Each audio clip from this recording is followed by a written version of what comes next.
رباه عفوك إني من نور مدت يداي. முஸ்லிம்கள் இன்று பாதிக்கப்பட்டிருக்கிறார்கள்.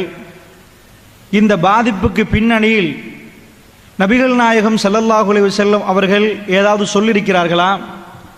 மறுமை நாளுக்கு நெருக்கமான அடையாளங்களில் இந்த யுத்தங்கள் ஏதாவது இருக்கிறதா? அந்த அடையாளங்கள் ஏதாவது ஹதீஸ்களில் உள்ளதா? அவைகளை பற்றி நாம் பேச வேண்டுமா? அப்படி பேசினால் இஸ்லாமிய மார்க்கத்துக்கும் இந்த பேச்சுக்கும் என்ன தொடர்பு?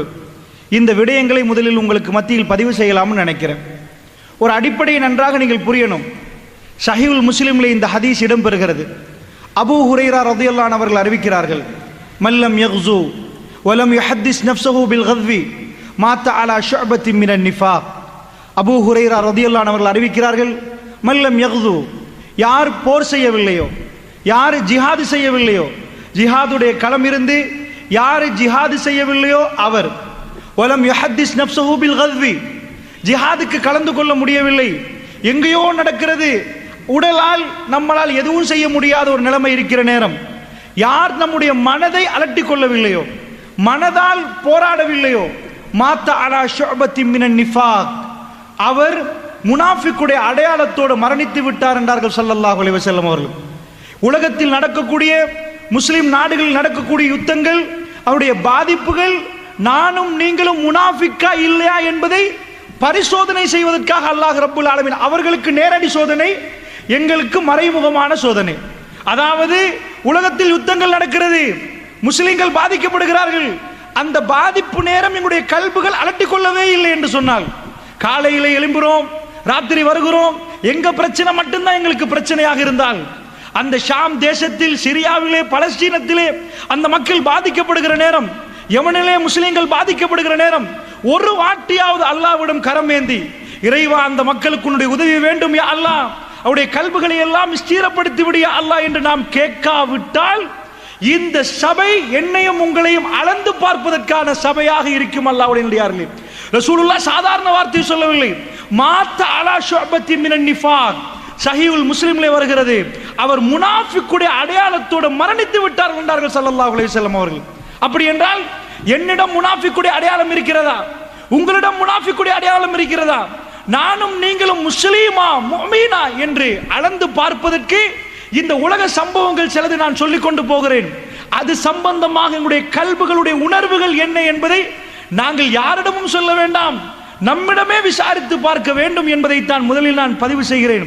அல்லாஹ்வுடைய நல்லடியார்களே, அப்படி என்று சொன்னால், அதாவது இப்ப உலகத்தில் நடக்கக்கூடிய இந்த பிரச்சனைகள், இந்த பிரச்சனைகளை நான் சொல்வதற்கு முன்னாடி ஒரு விஷயத்தை நீங்க புரியணும். அதாவது ஹதீசுகளை பொறுத்தளவில் ஷாம் என்று தான் வருகிறது. ஹதீஸில் ஷாம் ஷாம் என்று தான் ஹதீசுகள் நிறைய நாம் பார்த்தால் ஷாம் என்ற வார்த்தை தான் பயன்படுத்தப்படும். ஷாம் என்றால் என்ன? அதாவது அது புரிந்தால் மட்டும்தான் ஷாம் என்றால் நான் ஹதீஸில் சொல்லுகிற நேரம் உங்களுக்கு நன்றாக புரியும். நான் சொல்லக்கூடிய இந்த மெப்பையும் சரியாக புரிந்து கொண்டால் தான் ரசூல் ஸல்லல்லாஹு அலைஹி வஸல்லம் அவர்கள் சொன்னது என்ன, இன்றைக்கு நடப்பது என்ன, அதற்கும் மறுமைக்கும் எவ்வளவு நெருக்கமா இல்லையா என்பதை நீங்களே விசாரித்துக் கொள்ள வேண்டும். அல்லாஹ்வுடைய நல்லடியார்களே, ஷாம் என்று சொன்னால் அந்த காலத்தில் ஒரு நிலப்பரப்பாக இருந்தது. இன்றைக்கு 4 நாடுகள், அதாவது பலஸ்தீன், ஜோர்தான், லெபனான், சிரியா. ஜோர்தான்ல ஒரு பகுதி, இந்த 4 நாடும் சேர்ந்த துருக்கியில ஒரு பகுதியும் வரும். இந்த 4 5வது நாடு, இது அத்தனையும் சேர்ந்தால்தான் ஷாம் என்று சொல்லப்படும். இப்ப இந்த நிலப்பரப்புல அதிகமான பெரிய இடம் வந்து சிரியா. ஷாமை பொறுத்தளவுல பலஸ்தீன் சின்னது, ஜோர்தான் சின்னது, லெபனான் இந்த பக்கம் சின்னது. அப்ப இந்த பக்கத்தில் உள்ள பெரிய நிலப்பரப்பு என்னது? சிரியா, அதான் அதிகமானது. இப்ப நம்ம இலங்கை என்று வைத்துக் கொண்டால் யாழ்ப்பாணம் இருக்குது, யாழ்ப்பாணத்துக்கு அடுத்தபடி என்ன இருக்குது? கடல், கடலுக்கு அப்புறம் இந்தியா. இந்த கடல் இல்லைன்னு நினைங்க, சிரியா முடிகிற நேரம் கடல் இல்லை, யாழ்ப்பாணத்துக்கு அடுத்த இந்தியாவா? அதே மாதிரி சிரியா முடிகிற நேரம் முடிஞ்ச உடனே துருக்கி தொடங்கிடும், சிரியாக்கு மேல துருக்கி. இப்ப யுத்தம் எங்க நடக்குது? ஹல்ப், அலப்போன்னு சொல்லுவார்கள். அலப்போன்னு சொல்லுவது இலங்கையில யாழ்ப்பாணம் எப்படி மேல இருக்குதோ, சிரியாவுடைய அந்த மேல பகுதி தான் அலப்போ, ஹல்ப். இந்த ஹல்புக்கு மேல, ஹல்பை தாண்டினா துருக்கி. ஏன் இதை சொல்றேன்னா, ஹதீஸ்கள் எல்லாம் இந்த இடத்தோட தான் சுத்தி சுத்தி வரும். அதனால நல்லா புரிஞ்சுக்கோங்க மெப்ப. இந்த ஷாம் என்ற மண்ணை பொறுத்தளவில், இப்ப சவுதியில் இப்படி நின்றோன்னு வைங்க, நின்றா இடது பக்கமா உள்ள மண்ணு தான் ஷாம், வலது பக்கமா உள்ள மண் வந்து யமன். வலது பக்கத்தில் யமன் வந்துடும், இடது பக்கத்தில் ஷாம் வரும். ரசூல் ஸல்லல்லாஹு அலைஹி வஸல்லம் அவர்கள் மறுமையினால ஒட்டி சொன்ன அத்தனை விஷயங்களும் இந்த அந்த நிலப்பரப்பில் தான் நடக்க போகிறது. இதுல தான் ரசூல் ஸல்லல்லாஹு அலைஹி வஸல்லம் அவர்கள் நிறைய சொன்னார்கள். அப்படி என்றால் நல்லா புரிஞ்சிருப்பீங்க. சவுதி இதண்டா இந்த பக்கம் இப்படி நான் நிக்கிறேன், இந்த பக்கம் அப்படியே யமன் வலது பக்கம், இந்த பக்கம் அப்படியே ஷாம். இந்த ஷாம்ல வந்து நான் சொன்னேன், பலஸ்தீன், ஜோர்தான்ல ஒரு பகுதி, லெபனன்ல ஒரு பகுதி, சிரியா, துருக்கியில சின்ன பகுதி, இது எல்லாத்தையும் ஒட்டி தான் ரசூல் ஸல்லல்லாஹு அலைஹி வஸல்லம் காலத்தில் ஷாம் என்று இருந்துச்சு. அல்லாஹ்வுடைய நல்லடியார்களே, இந்த ஷாமை பத்தி எக்கச்சக்கமான ஹதீஸ்கள் வருகிறது. முதல்ல ஒரு முஸ்லிம் இந்த யுத்தத்தை பத்தி ஏன் வேதனைப்படணும் தெரியுமா? காபத்துல்லாஹ்ல கை வச்சுட்டாங்கன்னு வைங்க, சும்மா இருப்போமா? துடிக்க மாட்டோம், பதற மாட்டோம். அல்லாஹ்வுடைய ஆலயம் என்றா நமக்குள்ள எந்த பேதமும் பார்க்க மாட்டோம், எல்லோரும் ஒரு அணியில் நிற்போம். காபத்துல்லாஹ் உசுர துறக்க அடுத்த நிமிஷம் நான் நீங்களை யோசிக்க மாட்டோம். மஸ்ஜிது நபவி, மதீனாவும் நமக்கு அப்படி புனிதம். இந்த இஸ்லாமிய மார்க்கம் அவர் ரசூல் ஸல்லல்லாஹு அலைஹி வஸல்லம் சொல்லி தர்றாங்க, 3 பள்ளி வாசல்கள் உங்களுக்கு புனிதமானது. ஒன்று பைத்துல்லா, காபத்துல்லா, அடுத்தது மஸ்ஜிது நபவி, அதுக்கு அடுத்தது மஸ்ஜிதுல் அக்ஸா. இது எங்க இருக்குது? ஷாம்ல இருக்குது. அப்ப மக்கா எங்களுக்கு புனிதம், மதீனா எங்களுக்கு புனிதம், அதுக்கு அடுத்தபடியாக புனிதமான இடம் என்ன? இது ஷாம் தான் எங்களுக்கு புனிதம். இது அதிகமான மக்கள் புரியுறாங்க இல்ல? உலகத்தில் என்ன நிலப்பரப்பு இருந்தாலும் மக்கா மதீனாவுக்கு அடுத்தபடியாக இந்த ஷாம் என்பது எங்க கல்வியில் அப்படி இடம் பெற வேண்டிய இடம். இந்த 3ஐ ரசூலுல்லாஹ் சொல்றாங்க. அப்ப ஷாம் என்று சொன்ன நிறைய பேர் கவலை வர்றது இல்ல. ஏன் வரலண்டா, மக்காண்டா வருகுது, மக்கா எங்களே, மதீனாடா வருகுது. மக்கா மதீனாவோட வர்றது தான் இந்த ஷாம். ரசூல் ஸல்லல்லாஹு அலைஹி வஸல்லம் அவர்கள் அதிகமாக சிலாகித்து சொன்னாங்க. சஹாபாக்கெல்லாம் உட்கார வச்சு பேசுறாங்க. அல்லாஹ் ஷாமுக்கு அல்லாஹ் செய்த அருள், அல்லாஹ் செய்த பரக்கத்துன்றாங்க. சஹாபாக்கள் கேட்டாங்க, யார சொல்லலாம், ஏன் யார சொல்ல அப்படி என்றீங்க, எப்படி சொல்றீங்க, ஷாமை பார்த்து ஏன் அப்படி பண்றீங்க? அல்லாஹ்வுடைய தூதர் ஸல்லல்லாஹு அலைஹி வஸல்லம் சொன்னாங்க, நான் கண்களால் அல்லாஹ் ரப்புல் ஆலமீன் எனக்கு காட்டுகிறான். என்ன காட்டுகிறான் தெரியுமா? ஷாமுடைய நிலப்பரப்பில் மலக்குமார்கள் தன்னுடைய ரெக்கைகளை தாழ்த்தி கொண்டிருக்கிறார்கள். அல்லாஹ் அருள் செய்த பூமி என்றார்கள் ரசூல் ஸல்லல்லாஹு அலைஹி வஸல்லம் அவர்கள். அப்படிப்பட்ட பூமி அல்லாஹ் ரப்புல் ஆலமீன் திருக்குர்ஆன்ல குர்ஆன்ல சொல்றான். ஒரு நாள் ராத்திரி ரசூல் ஸல்லல்லாஹு அலைஹி வஸல்லம் அவர்களை மஸ்ஜிதுல் நபவி, அதாவது மஸ்ஜிதுல் ஹராம்ல இருந்து, காபத்துல்லாஹ்ல இருந்து எங்க கொண்டு போறான்? அக்ஸா பள்ளிவாசலுக்கு கொண்டு போய் அக்ஸாவுல இருந்து மேராஜ் பயணம் கொண்டு போறான்ல. இதுக்கு இஸ்ராண்டுவோம், அதுக்கு மேல போறது மேராஜ். இந்த உலகத்துக்குள்ளேயே பைத்துல் ஹராத்துல இருந்து, மஸ்ஜிதுல் ஹராம்ல இருந்து அக்ஸா வரைக்கும் போனா அதுக்கு பேர் இஸ்ரா, அதுக்கு மேல போறது மேராஜ். அல்லாஹ் எப்படி சொல்றான் தெரியுமா? சுப்ஹானல்லஸி அஸ்ரா பி அப்திஹி லைலம் மினல் மஸ்ஜிதில் ஹராம் இலல் மஸ்ஜிதில் அக்ஸா அல்லதி பாரக்னா ஹவ்லஹு. அல்லாஹ் ரப்புல் ஆலமீன் சொல்றான், தன்னுடைய அடியான் முஹம்மது ஸல்லல்லாஹு அலைஹி வஸல்லம் அவர்களை மஸ்ஜிதுல் ஹராம்ல இருந்து மஸ்ஜிதுல் அக்ஸா வரைக்கும் கொண்டு போனானே, அவன் பரிசுத்தமானவன் சொல்லி நிப்பாட்டினா பிரச்சனை இல்லை. என்ன சொல்றான் தெரியுமா? பாரக்னா அலா ஹவ்லஹு, அதை சுத்தி நாம் என்ன பண்ணிருக்கிறோம்? பரக்கத்து செய்திருக்கிறோம் என்று அல்லாஹ் ரப்புல் ஆலமீன் சொல்றானே. பரக்கத்து செய்யப்பட்ட பூமி ஷாம். திருக்குர்ஆனில் நேரடியா வருகிறது. ஷாம் என்று சொன்னா அது பரக்கத்து செய்யப்பட்ட மண். அமெரிக்காவுக்கு அப்படி வரல, ரஷ்யாவுக்கு அப்படி வரல, ஷாமுக்கு பரக்கத்து செய்யப்பட்டு திருக்குர்ஆனில் நாம நெடிய பார்க்கலாம். நபிகள் நாயகம் ஸல்லல்லாஹு அலைஹி வஸல்லம் அவர்கள் ஒரு நாள் சொல்றாங்க, என்ன சொன்னாங்க தெரியுமா? ஷாமை பார்த்து, அல்லாஹும்ம பாரிக் லனா ஃபீ ஷாமினா, யா அல்லாஹ் என்னுடைய ஷாமுக்கு பரக்கத்து செய்வாயாக. ரசூல் ஸல்லல்லாஹு அலைஹி வஸல்லம் சொல்ற நேரம் ஷாம் எங்க கையில இல்ல, கிறிஸ்தவர் கையில. அல்லாஹ்வுடைய தூதர் என்ன பண்றாங்க தெரியுமா? அல்லாஹும்ம பாரிக் லனா ஃபீ ஷாமினா. ஹதீஸ் நல்லா பாருங்க வாசகத்தை. யா அல்லாஹ் எங்களுடைய ஷாம்ல எங்களுக்கு பரக்கத்து செய்வாயாக. சஹாபாக்கள் என்னன்னா, ரசூல் ஸல்லல்லாஹு அலைஹி வஸல்லம் காலத்துல ஷாம் எங்க கையில வரவே இல்லை, ஷாம் கிறிஸ்தவர்கள் கையில. அப்ப அல்லாஹ்வுடைய தூதர் சொன்னாங்க, ஷாம் கிடைக்க போகுதுன்னு அர்த்தம். அதோட யமன் வாசிகள் இருந்தாங்க. யார் சொல்லலாம்? எங்களுக்கு சொல்ல மாட்டீங்களா? எங்க ஊருக்கு கேட்க மாட்டீங்களா? அல்லாஹும்ம பாரிக் லனா ஃபீ ஷாமினா வ ஃபீ யமனினா. யா அல்லாஹ் எங்களுடைய ஷாமுக்கும் எங்களுடைய யமனுக்கும் யா அல்லாஹ் நீ பரக்கத்து செஞ்சிரு யா அல்லாஹ். அதோட நஜித் வாசிகள் ஈராக் மக்கள் கேட்கிறாங்க. யார் சொல்லலாம்? எங்களுக்கும் கொஞ்சம் ஈராக்குக்கு. அல்லாஹ்வுடைய தூதர் 3 வாட்டி சொன்னார்கள், அல்லாஹும்ம பாரிக் லனா ஃபீ ஷாமினா வ ஃபீ யமனினா. யா அல்லாஹ் எங்களுடைய ஷாமுக்கும் எங்களுடைய யமனுக்கும் பரக்கத்து செய்வாயாக யா அல்லாஹ். 3 வாட்டியும் ரசூல் ஸல்லல்லாஹு அலைஹி வஸல்லம் அவர்கள் நஜ்த் ஈராக்கை சொல்லவே இல்லை. எல்லாம் முடிஞ்ச பிற ஈராக் ஈரான் பிரதேசம் நஜ்த் பிரதேசம் எல்லாம் முடிஞ்ச பிற ரசூலுல்லாஹ் சொன்னாங்க, அது ஃபித்னாக்குரிய மண்ணே, கர்னு ஷைத்தான், ஷைத்தான் கொம்புகள் முளைக்கிற இடம், அது பூமி குலுக்க வர்ற இடம், அதுக்கு துவா செய்ய இயலாதுன்றாங்க ரசூல் ஸல்லல்லாஹு அலைஹி வஸல்லம். அல்லாஹ்வுடைய நல்லடியார்களே, பெருமானார் ரொம்ப ரொம்ப ரொம்ப விரும்பின இடம் ஷாம். ஒரு நாள் ரசூல் ஸல்லல்லாஹு அலைஹி சொல்றாங்க, ஒரு காலம் வரும், ஒரு யுத்தம் நடக்கும், அந்த யுத்தம் 3 இடங்களில் நடக்கும் என்றாங்க. ஒன்று ஈராக்கில் நடக்கும் என்றார்கள், அடுத்தது ஷாமில் நடக்கும் என்றார்கள், அடுத்தது யமனில் நடக்கும் என்றார்கள். இன்றைக்கு 3 ஈராக் முடிந்து விட்டது, அதுக்கு மேலேயும் இருக்கும் இன்ஷா அல்லாஹ். ஷாமில் நடக்கிறது, யமனில் நடக்கிறது. சஹாபாக்களில் ஒருவர் கேட்டார், யார் ரசூலல்லாஹ், அந்த நேரத்தில் எந்த சபைக்கு எந்த படைக்கு நான் போக வேண்டும் யார் ரசூலல்லாஹ்? அல்லாஹ்வுடைய தூதர் என்ன சொன்னார்கள் தெரியுமா? ஷாமுடைய படைக்கு போன்றார்கள். யார் ரசூலல்லாஹ், ஷாமுடைய படைக்கு நான் தவறிவிட்டேன் என்றால் எந்த படைக்கு யார் ரசூலல்லாஹ் நான் போக வேண்டும்? யமனுடைய படைக்கு போன்றார்கள் ரசூல் ஸல்லல்லாஹு அலைஹி வஸல்லம்.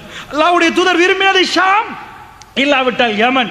ஈராக்கை பற்றி ரசூல் ஸல்லல்லாஹு அலைஹி வஸல்லம் அவர்கள் பேசவில்லை. அல்லாஹ்வுடைய நல்லடியார்களே, அப்படி என்றால் ஷாம் ரசூலுல்லாஹ்வுடைய நாவினால் பரக்கத்து செய்ய யா அல்லாஹ் இந்த ஷாமுக்கு பரக்கத்து செய்து விடு என்று கேட்டார்கள். யா அல்லாஹ் இந்த யமனுக்கு பரக்கத்து செய்து விடு என்று கேட்டார்கள். சுபஹானல்லாஹ், ஷாமுக்கு செய்யப்பட்ட பரக்கத்து, நபிமார்களுடைய வருகை, இமாம்களுடைய புத்தகங்கள் எழுதப்பட்ட எக்கச்சக்கமான இமாம்கள் எல்லோரும் ஷாம்.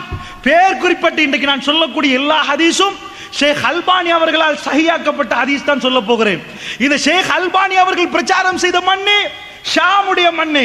ஷேகுல் இஸ்லாம் இமாம் இப்னு தைமியா ரஹ்மத்துல்லாஹி அலைஹி எக்கச்சக்கமான ஃபத்தாவா இப்னு தைமியா மட்டும், மஜ்மூ ஃபத்தாவா மட்டும் 24 ஒலிம்களோடும் அப்படி கிதாபுகள் எழுதி வைத்திருக்கிறார். இங்க தொடங்கினா கிதாப் அங்க முடியும். அப்படி எழுதின அவருடைய வீர பிரச்சாரம் நடந்தது ஷாமில். அல்லாஹ்வுடைய நல்லடியார்களே, இமாம் நவவி அவர்கள் பிரச்சாரத்தை முடக்கிவிட்ட இடம் ஷாம். அல்லாஹ்வுடைய நல்லடியார்களே, ஹஜருல் அஸ்கலானி ரஹ்மத்துல்லாஹி அலைஹி அவர் பிரச்சாரம் செய்த இடம் ஷாம். நான் என்ன உங்களுக்கு சொல்ல வர்றேன், பெரும் பெரும் இமாம்கள் என்று யாருடைய பேரை நீங்கள் எடுத்துக்கொண்டாலும் அவர்கள் பிரச்சாரம் செய்த பரக்கத்து பொருந்திய இடம் ஷாம். அல்லாஹ்வுடைய நல்லடியார்களே, ஷாமை ரசூலுல்லாஹ் சிலாஹித்து சொன்னார்கள். ஷாமுக்கு நிறைய பரக்கத்தை வேண்டி ரசூல் ஸல்லல்லாஹு அலைஹி வஸல்லம் அவர்கள் பிரார்த்தனை செய்தார்கள். அந்த ஷாமை பற்றி இப்படி எல்லாம் சொன்ன ரசூலுல்லாஹ், சிலாஹித்து சொன்ன ரசூலுல்லாஹ் விரலை நீட்டி சொன்னார்கள், இதுதான் கடைசி நாளைக்குரிய அடையாளம் என்றே சொன்னார்கள். அர்துல் மஹ்ஷர் என்றார்கள்.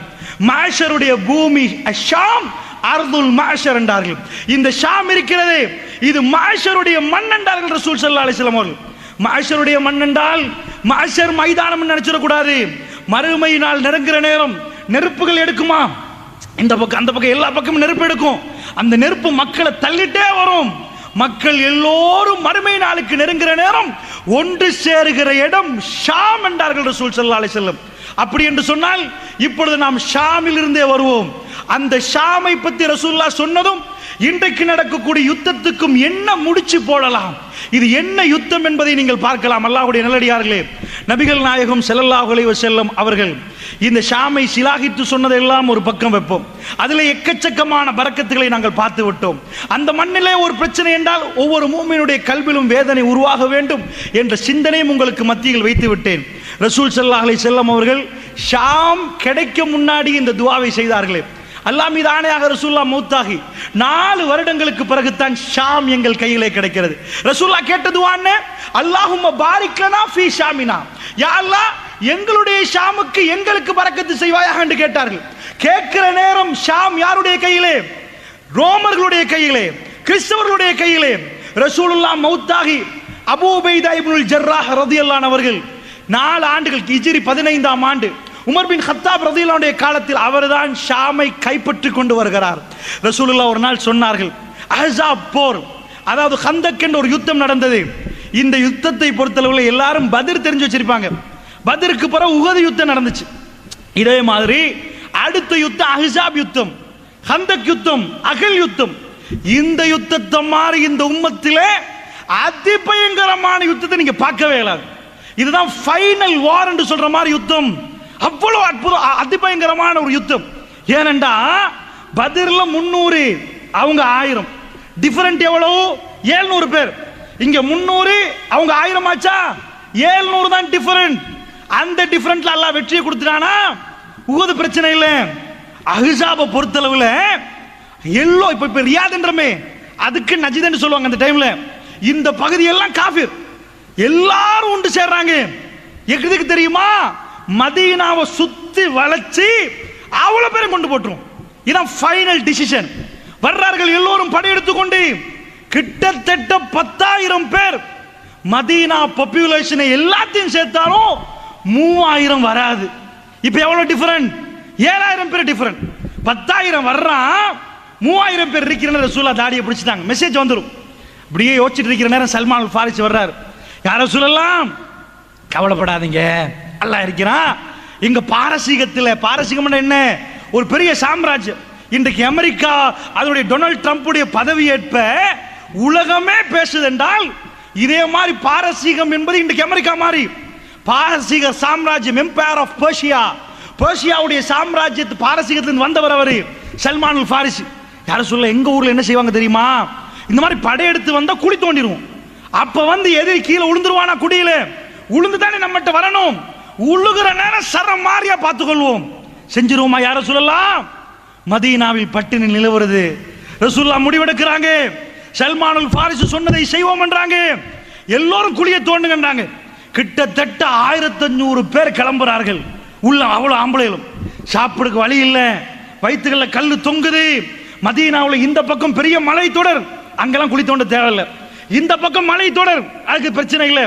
பின்னாடி பனு குறைலா யகூதிகள், அவங்கள கூட பேச்சுவார்த்தை நடத்தி, இங்கால விட்டுறாதப்பா, 3 ஏரியாவும் கவர் பண்ணியாச்சு. பெரிய ஒரு ஏரியா இருக்கு. இப்ப போனா உங்களுக்கு விளங்கும். இதான் நெடுஞ்சாலையே பெருக்கும். இப்ப போனா தெரியாது. மதீனாவுடைய ஓபன் ஸ்பேஸ், இந்த ஸ்பேஸால தான் எல்லாரும் வந்துடலாம். குழியை தோண்டுவோன்னு முடிவு செய்யறாங்க. முடிவு செஞ்சா பட்டினி நிலவுது. எல்லாரும் தோன்றாங்க. ஒரு ஆச்சரியம் நடக்குது. குழியை தோண்டிட்டு போற நேரம் ஒரு கல்லு குறுக்க வருகுது. உடைக்க பாக்குறாங்க, உடையுது இல்ல. அட்டிக்கிறாங்க, உடையுது இல்ல. மஷூரா கேட்கறாங்க. ரசூலுல்லாஹ் போய் மஷூரா கேட்போம். இந்த கல்லு நிக்குது, எல்லாத்தையும் தோண்டிட்டு போறோம், கான் மாதிரி தோன்றாங்க, இது மட்டும் நடுவுல நிக்குதேப்பா, என்னன்னு கேட்டுருவோம். மஷூரா கேட்கிற நேரம் ரசூல் ஸல்லல்லாஹு அலைஹி வஸல்லம் வர்றாங்க. வந்து குழியை தோண்டுவதற்கு அந்த குழிய கல்லு குறுக்க நிக்கிற கல்லை உடைக்க வந்தா, அல்லாஹ்வுடைய தூதர் எப்படி உடைச்சாங்க தெரியுமா? பார்த்துட்டாங்க. உடையுது இல்லையா, அல்லாஹ் அறிவிச்சு கொடுத்திருப்பான் போல. எடுத்து கையில பிஸ்மில்லான்றாங்க.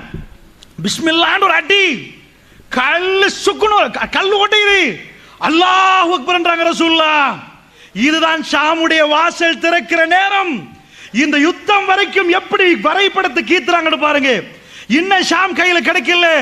ஒரு அடி அடிச்சு ஒட்டஞ்ச உடனே சொல்ற அல்லாஹ் அக்பர், அல்லாஹ் அக்பர், அல்லாஹ் பெரியவன். வயிற்றுல கல்லு தொங்குது, மக்கள் பட்டினியில் நிற்கிறாங்க.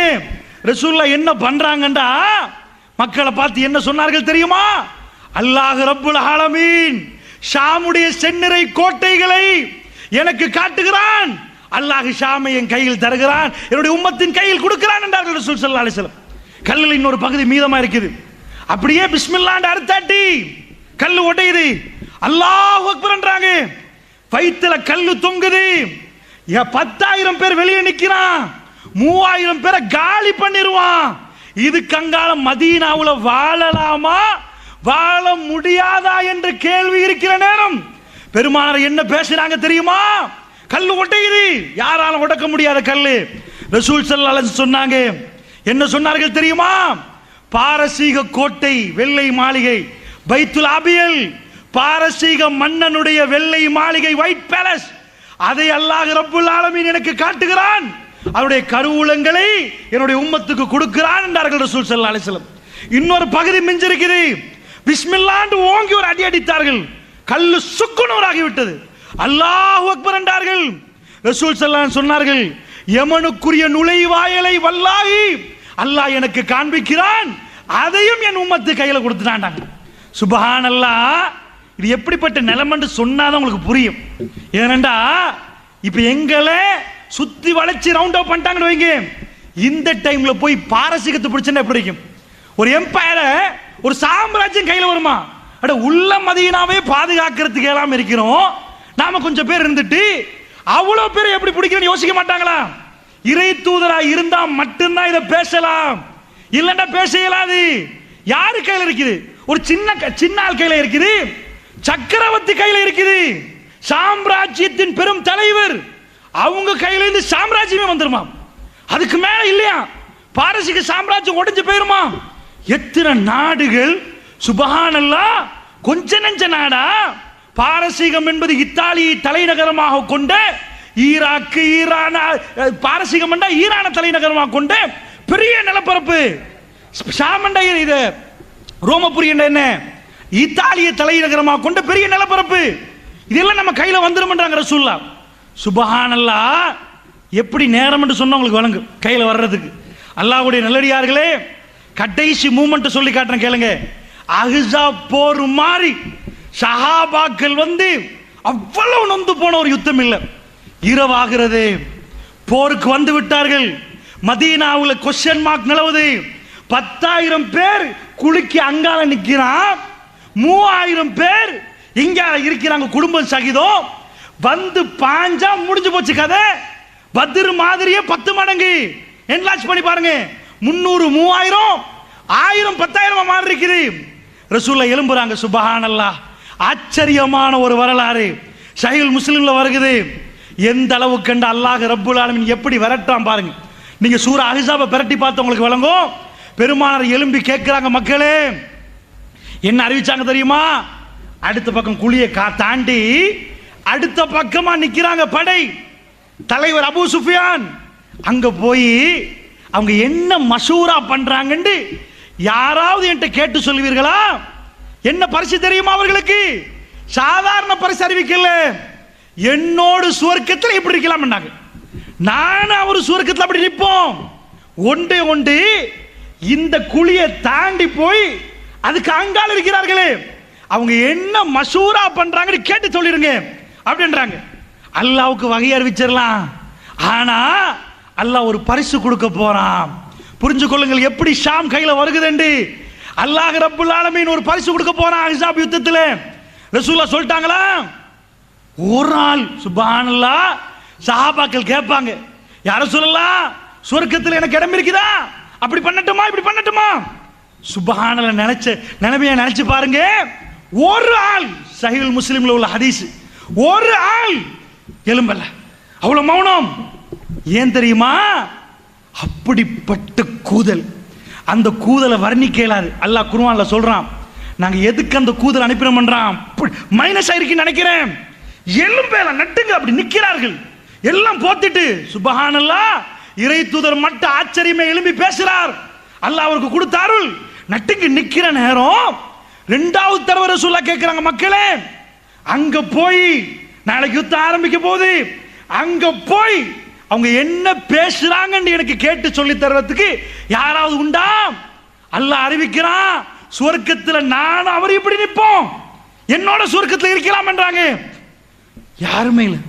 சப்பன் அமைதியா நிக்குது. கடுமையான இருட்டு, கட்டும் காத்து வீசுகிறது. கூதல் தாங்க முடியல. மூணாவது வாட்டி சொல்லிட்டாங்களா, இஸ்லாமிய வரலாறுலயே இது பார்க்க இயலாது. இஸ்லாமிய வரலாறுல பத்ர் யுத்தத்தில் எழும்பி யார சொல்லலாம்? என்ன சொன்னார்கள்? நீங்க பாய சொன்னா நாங்க பாய்வோம் யார சொல்லலாம். அப்படி பேசினவர் எல்லாம் இருக்கிறார்கள். ஏன் பேச்சு வருவதில்லை தெரியுமா? ஏலா அந்த கூதல் நடக்க விடுவதில்லை. அங்கிருந்து எப்படி போறது? அப்படி கூதல். சுப்ஹானல்லாஹ். ரசூலுல்லாஹ் மூணாவது தடவை சொல்லிட்டு முகம் மலர்ந்து ரசூலுல்லாஹ் என்ன சொன்னார்கள் தெரியுமா? கும்யா உதைஃபா, உதைஃபா எலும்புங்கள் என்றார்கள் ரசூலுல்லாஹ். கும்யா உதைஃபா, உதைஃபா எலும்புங்க. அவர் சொன்னார், வல்லதி நஃப்ஸி பியதி, எவன் கரத்தில் என்னுடைய ஆன்மா இருக்கிறது அவன் மீது ஆணையாக, ரசூலுல்லாஹ் மட்டும் எனக்கு எலும்புங்கள் என்று சொல்லாவிட்டால் நான் எழும்பியே இருக்க மாட்டேன். எனக்கு எலும்புங்கள் என்று ரசூலுல்லாஹ் சொன்னார்கள். நான் எழும்பி நின்றேன். உதைஃபா நீங்கள் போய் எனக்கு சொல்லுங்கள். சுப்ஹானல்லாஹ். எப்படி சொல்லுவது? அந்த கூதலை எப்படி சொல்றது? அவர் சொன்னார், வல்லாஹி நான் அப்படியே ரசூலுல்லாஹ் சொன்னதுக்காக வேண்டி போனேன். போகிற நேரம் ரசூலுல்லாஹ் நிப்பாட்டினார்கள், ஹுதைஃபா நீங்கள் போய் அவர்களை என் பக்கம் திசை திருப்பி விடாதீங்க, போய் ஏதாவது உண்டாக்கி அவ்வளவு பேரை எங்கள் பக்கம் அனுப்பி விடாதீங்க ஹுதைஃபா, போங்கன்றாங்க ரசூலுல்லாஹ். அவர் போய் சுப்ஹானல்லாஹ் எங்க போறார், அப்படியே போய் ஒரு நெருப்பு பத்த வைக்கப்பட்ட இடத்துல உட்கார்றார். உட்கார்ந்தா முதுகு தெரியுது. யாருடைய முதுகு? அந்த படையின் தளபதி அபூ சுஃபியானுடைய முதுகு. எடுக்கிறார், கையில அம்பை எடுத்து குத்தி சாடிப்போம் என்று அனுப்புவோம் என்று நினைக்கிறார். உடனே ரசூலுல்லாஹ் சொன்ன செய்தி ஞாபகம் வருகிறது, ஹுதைஃபா அவர்களை குழப்பி விடாத ஹுதைஃபா என்றார்கள் ரசூலுல்லாஹ். உடனே என்ன பண்ணிட்டார், அப்படியே போட்டு விட்டார். வேண்டாம், பேசுவதை எல்லாம் கேட்டுவிட்டு திரும்பி வந்தார்கள். எல்லா சஹாபாக்களும் அமர்ந்திருக்கிறார்கள். அப்படிப்பட்ட ஃபைனல் வார், அதி பயங்கரமான ஒரு நேரம். ஹுதைஃபத்துல் யமான் ரலியல்லாஹு அன்ஹு அவர்கள் வருகிற நேரம். ரசூலுல்லாஹ் கூப்பிட்டு விட்டு, ஹுதைஃபா என்னப்பான்னு கேட்டார்கள். யா ரசூலல்லாஹ் அவர்கள் போக போறார்கள், யா ரசூலல்லாஹ் இந்த கூதல் அவர்களால் தாங்க முடியவில்லை, அவர்கள் சாக போறார்கள், யா ரசூலல்லாஹ் முடிவை என் காதிலே அல்லாஹ் எட்ட வைத்து விட்டான், அவர்கள் போக போறார்கள், யா ரசூலல்லாஹ். ஹுதைஃபத்துல் யமான் ரலியல்லாஹு அன்ஹு சொல்ற நேரம் என்ன சொன்னார்கள் தெரியுமா? நான் அப்படியே கதையை சொல்லி முடித்து விட்டேன், என்னெல்லாம் பேசினார்களோ அத்தனையும் சொல்லிவிட்டேன். அல்லாஹ் மீது ஆணையாக ரசூலுல்லாஹ் என்னை எழும்புங்கள் என்று சொன்னார், கும்யா ஹுதைஃபா. நான் எழும்புற நேரம் அப்படி கூதலாக இருந்தது. போங்கள் என்றார்கள். வல்லாஹி ஒரு சூடு காத்து வீசினால் அதில் எப்படி இருக்குமோ இந்த கூதல் அப்படியே இல்லாமல் சூடு காத்தில் பறந்து போற மாதிரி இருந்தது. நான் அப்படி, எனக்கு எந்த வேதனையும் இருக்கவில்லை. எல்லாத்தையும் கேட்டுவிட்டு நான் திரும்பி ரசூலுல்லாஹ்விடம் வந்தேன். வந்து கதையெல்லாம் சொல்ற நேரம் எதுவுமே இருக்கவில்லை. எல்லாத்தையும் முடித்து விட்டேன். கூதல் மறுபடி என்னை பிடித்துக் கொண்டது. ரசூலுல்லாஹ் ஒரு கம்பளியால் என்னை போத்தினார்கள், அவர்கள் தொழுதார்கள். நான் அப்படியே தூங்கிவிட்டேன். காலையிலே சுபஹ் நேரத்தில் என்னை எழுப்பாட்டி தூக்கம் மூஞ்சே என்று செல்லமாக என்னை பேசி எலும்பு ஹுதைஃபா என்று சொன்னார்கள். ஏன் தூக்கம் மூஞ்சே என்று பேசினார்கள்? ரசூலுல்லாஹ்வுடைய சுவர்க்கத்தின் பார்ட்னர், சுவர்க்கத்தின் தோழர், அல்லாஹ் ரப்புல் ஆலமீன் அதிபயங்கரமான நேரங்களிலும் முஸ்லிம் உம்மத்துக்கு கொடுத்த நற்செய்தி. அல்லாஹ்வுடைய நல்லடியார்களே, இந்த ரெண்டு செய்தியும் நன்றாக பார்த்துக் கொள்ளுங்கள். ஒன்று, மதீனா என்ன நிலவரம் என்று தெரியாது, குழியை தோண்டி கொண்டிருக்கிறார்கள். அல்லாஹ் ரப்புல் ஆலமீன் ஃபைனல் நேரத்தில் யுத்தம் செய்ய இயலாது, வந்தவர்களை திருப்ப அனுப்புவோம் என்று கடும் கூதலை அனுப்பி யுத்தத்தை முடித்து விட்டான். அல்லாஹ் முஸ்லிம்களுக்கு வெற்றி அல்லாஹ் கொடுத்து விட்டான். அந்த வெற்றி நேரம் ஒரு தோழரை சுவர்க்கவாசியாக அல்லாஹ் இந்த உம்மத்துக்கு அறிமுகப்படுத்தினான். இப்படி இந்த யுத்தத்திலே தான் ஷாம் கையிலே கிடைக்கும் என்றார்கள். இந்த நேரத்தில் யாரும் நம்ப மாட்டாங்க. வயிற்றுல கல்லு தொங்குற நேரம் ஷாம் கிடைக்குமாப்பா, பாரசீகம் கிடைக்குமான்னு கேட்பாங்க. அல்லாஹ்வுடைய தூதரை நம்பின கூட்டம் வயிற்றுல கல்ல பார்த்துட்டு சின்ன கிராமம் மதீனாவை இவருக்கு இயலாது, ஷாமான்னு கேட்கவில்லை. இறை தூதர் பேசினால் அது நடந்தே ஆகும் என்று நம்பினார்கள். அந்த நம்பிக்கையின் அடிப்படையில் அல்லாஹ் ஜல்ல ஷானு வ தஆலா ஷாமை கொடுத்தான். ரசூல் ஸல்லல்லாஹு அலைஹி வஸல்லம் தொடர்ந்து சொன்னார்கள். அப்ப இந்த நான் கேட்ட இந்த ரசூலுல்லாஹ் கேட்ட துஆ இப்ப பொருந்துதா? யா அல்லாஹ் எங்களுடைய ஷாமுக்கு பரக்கத்து செய்வாயாக என்று கேட்டார்கள். நேரடியாக வருகிறேன் இன்றைக்குள்ள நிலவரத்துக்கு. ரசூல் ஸல்லல்லாஹு அலைஹி வஸல்லம் அடையாளம் காட்டினார்கள். ஒரு சில ஊர்களை அடையாளம் காட்டினார்கள். இந்த ஊர்கள் கை வைக்கப்பட்டால் மறுமை நாள் வரும் என்றார்கள். ஸஹீஹுல் முஸ்லிமிலே வருகிறது, லா தகுமு ஸாம் ஹத்தா யன்ஸில ரூம் அமாக் அவி தாபிக் என்றார்கள். அமாக் அல்லது தாபிக் என்ற ஊருக்கு ரோமர்கள் வரும் வரைக்கும், ரோமர்கள் கைப்பற்றும் வரைக்கும் மறுமை நாள் வரவே வரவே வராது என்றார்கள். அல்லாஹ்வுடைய நல்லடியார்களே, இன்றைக்கு யுத்தம் நடக்கிறது எங்க சிரியாவுடைய அலப்போ, ஹல்ப், அஹ்லு சுன்னா வல் ஜமாத்தினர்கள் வாழக்கூடிய பூமி. இந்த ஹல்புக்கு பக்கத்திலே தான் அமாக் அல்லது தாபிக் என்ற ஊர் இருக்கிறது. இந்த தாபிக்கு கை வைத்தால், தாபிக்ல வந்து ரோமர்கள் இறங்கினால் இமாம் மஹ்தி அலைஹிஸ்ஸலாத்து வஸ்ஸலாமுடைய வருகையை எதிர்பார்க்க வேண்டும். ஏனென்றா ரசூல் ஸல்லல்லாஹு அலைஹி வஸல்லம் அவர்கள் அவ்வளவு பெரிய நிலப்பரப்புல, இன்றைக்கும் நான் விக்கிபீடியாவில் தேடி பார்க்கிற நேரம் அது சின்ன கிராமம். தாபிக் என்ற ஊரை உங்களுக்கு போய் பார்க்கலாம், என்சைக்ளோபீடியா ஆஃப் விக்கிபீடியா. அது ஒரு சின்ன கிராமம், பெரிய கிராமம் இல்லை, சின்ன கிராமம். ஆனால் ரசூல் ஸல்லல்லாஹு அலைஹி வஸல்லம் அவர்கள் சொன்னார்கள், பைத்துல் மக்தஸை பற்றி சொன்னார்கள், யகூதிகளுக்கும் உங்களுக்கும் சண்டை வராமல் மறுமை நாள் வராது என்றார்கள். இந்த மஸ்ஜிதுல் அக்ஸாவுடைய போராட்டத்தை ரசூலுல்லாஹி ஸல்லல்லாஹு அலைஹி வஸல்லம் சொன்னார்கள். எங்கே ஈசா நபி வருவார் என்று சொன்னார்கள். எல்லாம் பேசின ரசூலுல்லாஹ் ஒரு சில ஊர்களை சொல்லி காட்டினார்கள். ஒன்று துருக்கி, நான் சொன்ன ஹல்பை அலப்போவை தாண்டினால் துருக்கி. இதோட இஸ்தான்புலை சொன்னார்கள். இஸ்தான்புல் என்றால் இவருடைய தலைநகரம் அல்லாஹ்வுடைய நிலையார்களே. இலங்கைக்கு எப்படி ஒரு தலைநகரம் இருக்கிறதோ துருக்கியுடைய தலைநகரம் தான் இஸ்தான்புல். அதே மாதிரி இன்றைக்கு நடக்கக்கூடிய சிரியாவுடைய போராட்டம், இந்த போராட்டத்திலே அலப்போ அல்லது ஹல்புக்கு பக்கத்துள்ள தாபிக் என்ற இந்த ஊர், இந்த ஊர்களை கிறிஸ்தவர்கள் கை வைக்கும் வரைக்கும் லா தகுமுஸ்ஸா, மறுமை நாள் வரவே வரவே வராதென்றார்கள். அல்லாஹ்வுடைய நல்லடியார்களே, இன்றைக்கு ஆரம்பிக்கப்பட்ட இந்த யுத்தம் அந்த யுத்தமா என்ற சந்தேகம் வருகிறது. அதற்காக வேண்டி நான் சொல்கிறேன், ரசூல் ஸல்லல்லாஹு அலைஹி வஸல்லம் சொன்னார்கள், ஒரு சஹாபாக்களை எல்லாம் பார்த்து விட்டு சொன்னார்கள், ஒரு காலம் வரும் என்றார்கள். எப்படிப்பட்ட காலம் என்றால் ஒரு யுத்தம் நடக்கும் என்றார்கள், அந்த யுத்தம் முடிய மறு யுத்தம் நடக்கும் என்றார்கள், அந்த யுத்தம் முடிய மறு யுத்தம் நடக்கும் என்றார்கள். இப்படியே ஒரு யுத்தம் முடிய இன்னொரு யுத்தத்தை அந்த மக்களுக்கு அல்லாஹ் வாக்களித்துக் கொண்டே இருப்பான் என்றார்கள். திடீரென்று ரசூல் ஸல்லல்லாஹு அலைஹி சொன்னார்கள், ஒரு இருட்டிலே, ஒரு இரவிலே, இருட்டு நேரம் அதிபயங்கரமான பிரச்சனையோடு தத்தளிப்பார்களே, அதைவிட பயங்கரமாக அந்த மக்கள் தத்தளிப்பார்கள். உலகம் அவர்களை விட்டு கைவிரித்துக் கொள்வார்கள். ஆனால் யுத்தம் முடியவே முடியாது. மறுபடி ஒரு யுத்தம் வரும் என்றார்கள். இது வந்து கொண்டே இருக்கும் என்றார்கள். அங்கே ஜிஹாது நடந்து கொண்டே இருக்கும் என்றார்கள். ஹத்தா, எது வரைக்கும் தெரியுமா? மறுமை நாள் வரும் வரைக்கும் நடக்கும் என்றார்கள் ரசூலுல்லாஹ். கடைசி நேரம் வரும் வரைக்கும் நடக்கும் என்றார்கள். திடீரென்று ரசூலுல்லாஹ் மௌனமாகிவிட்டு சொன்னார்கள், அது எந்த பூமி தெரியுமா என்றார்கள். சஹாபாக்கள் பார்த்தார்கள். ரசூலுல்லாஹ் விரலை நீட்டினார்கள். ஷாம் என்றார்கள் ரசூலுல்லாஹ். எப்படி நீட்டினார்கள் தெரியுமா? ஷாம் என்று நீட்டி மடக்கவில்லை. சஹாபாக்கள் சொன்னார்கள், ரசூலுல்லாஹ் ஷாம் என்று நீட்டிக்கொண்டே இருந்தார்கள். எந்த அளவுக்கு நீட்டினார்கள் என்றால் ரசூலுல்லாஹ் களைப்பாகி விட்டார்கள், அவருடைய விரல் வலிக்கிறது என்று ஆகிற நிலைமை வரைக்கும் விரலை நீட்டிக்கொண்டு ஷாம் என்றார்கள். இங்கே யுத்தம் தொடங்கி விட்டால், இங்கே யுத்தம் ஆரம்பித்து விட்டால் அது முடியவே முடியாது. அந்த யுத்தத்துக்கு பிறகு மறு யுத்தம், மறு யுத்தத்துக்கு பிறகு மறு யுத்தம். மல் அமா என்றார்கள் ரசூலுல்லாஹ். மல் அமா யுத்தம் ஆரம்பித்து விட்டால் அது மறுமை நாளைக்குரிய அடையாளம் என்றார்கள் ரசூலுல்லாஹ். இன்றைக்கு ஆரம்பிக்கப்பட்ட யுத்தம் அந்த யுத்தமா? அல்லாஹு ஆலம்.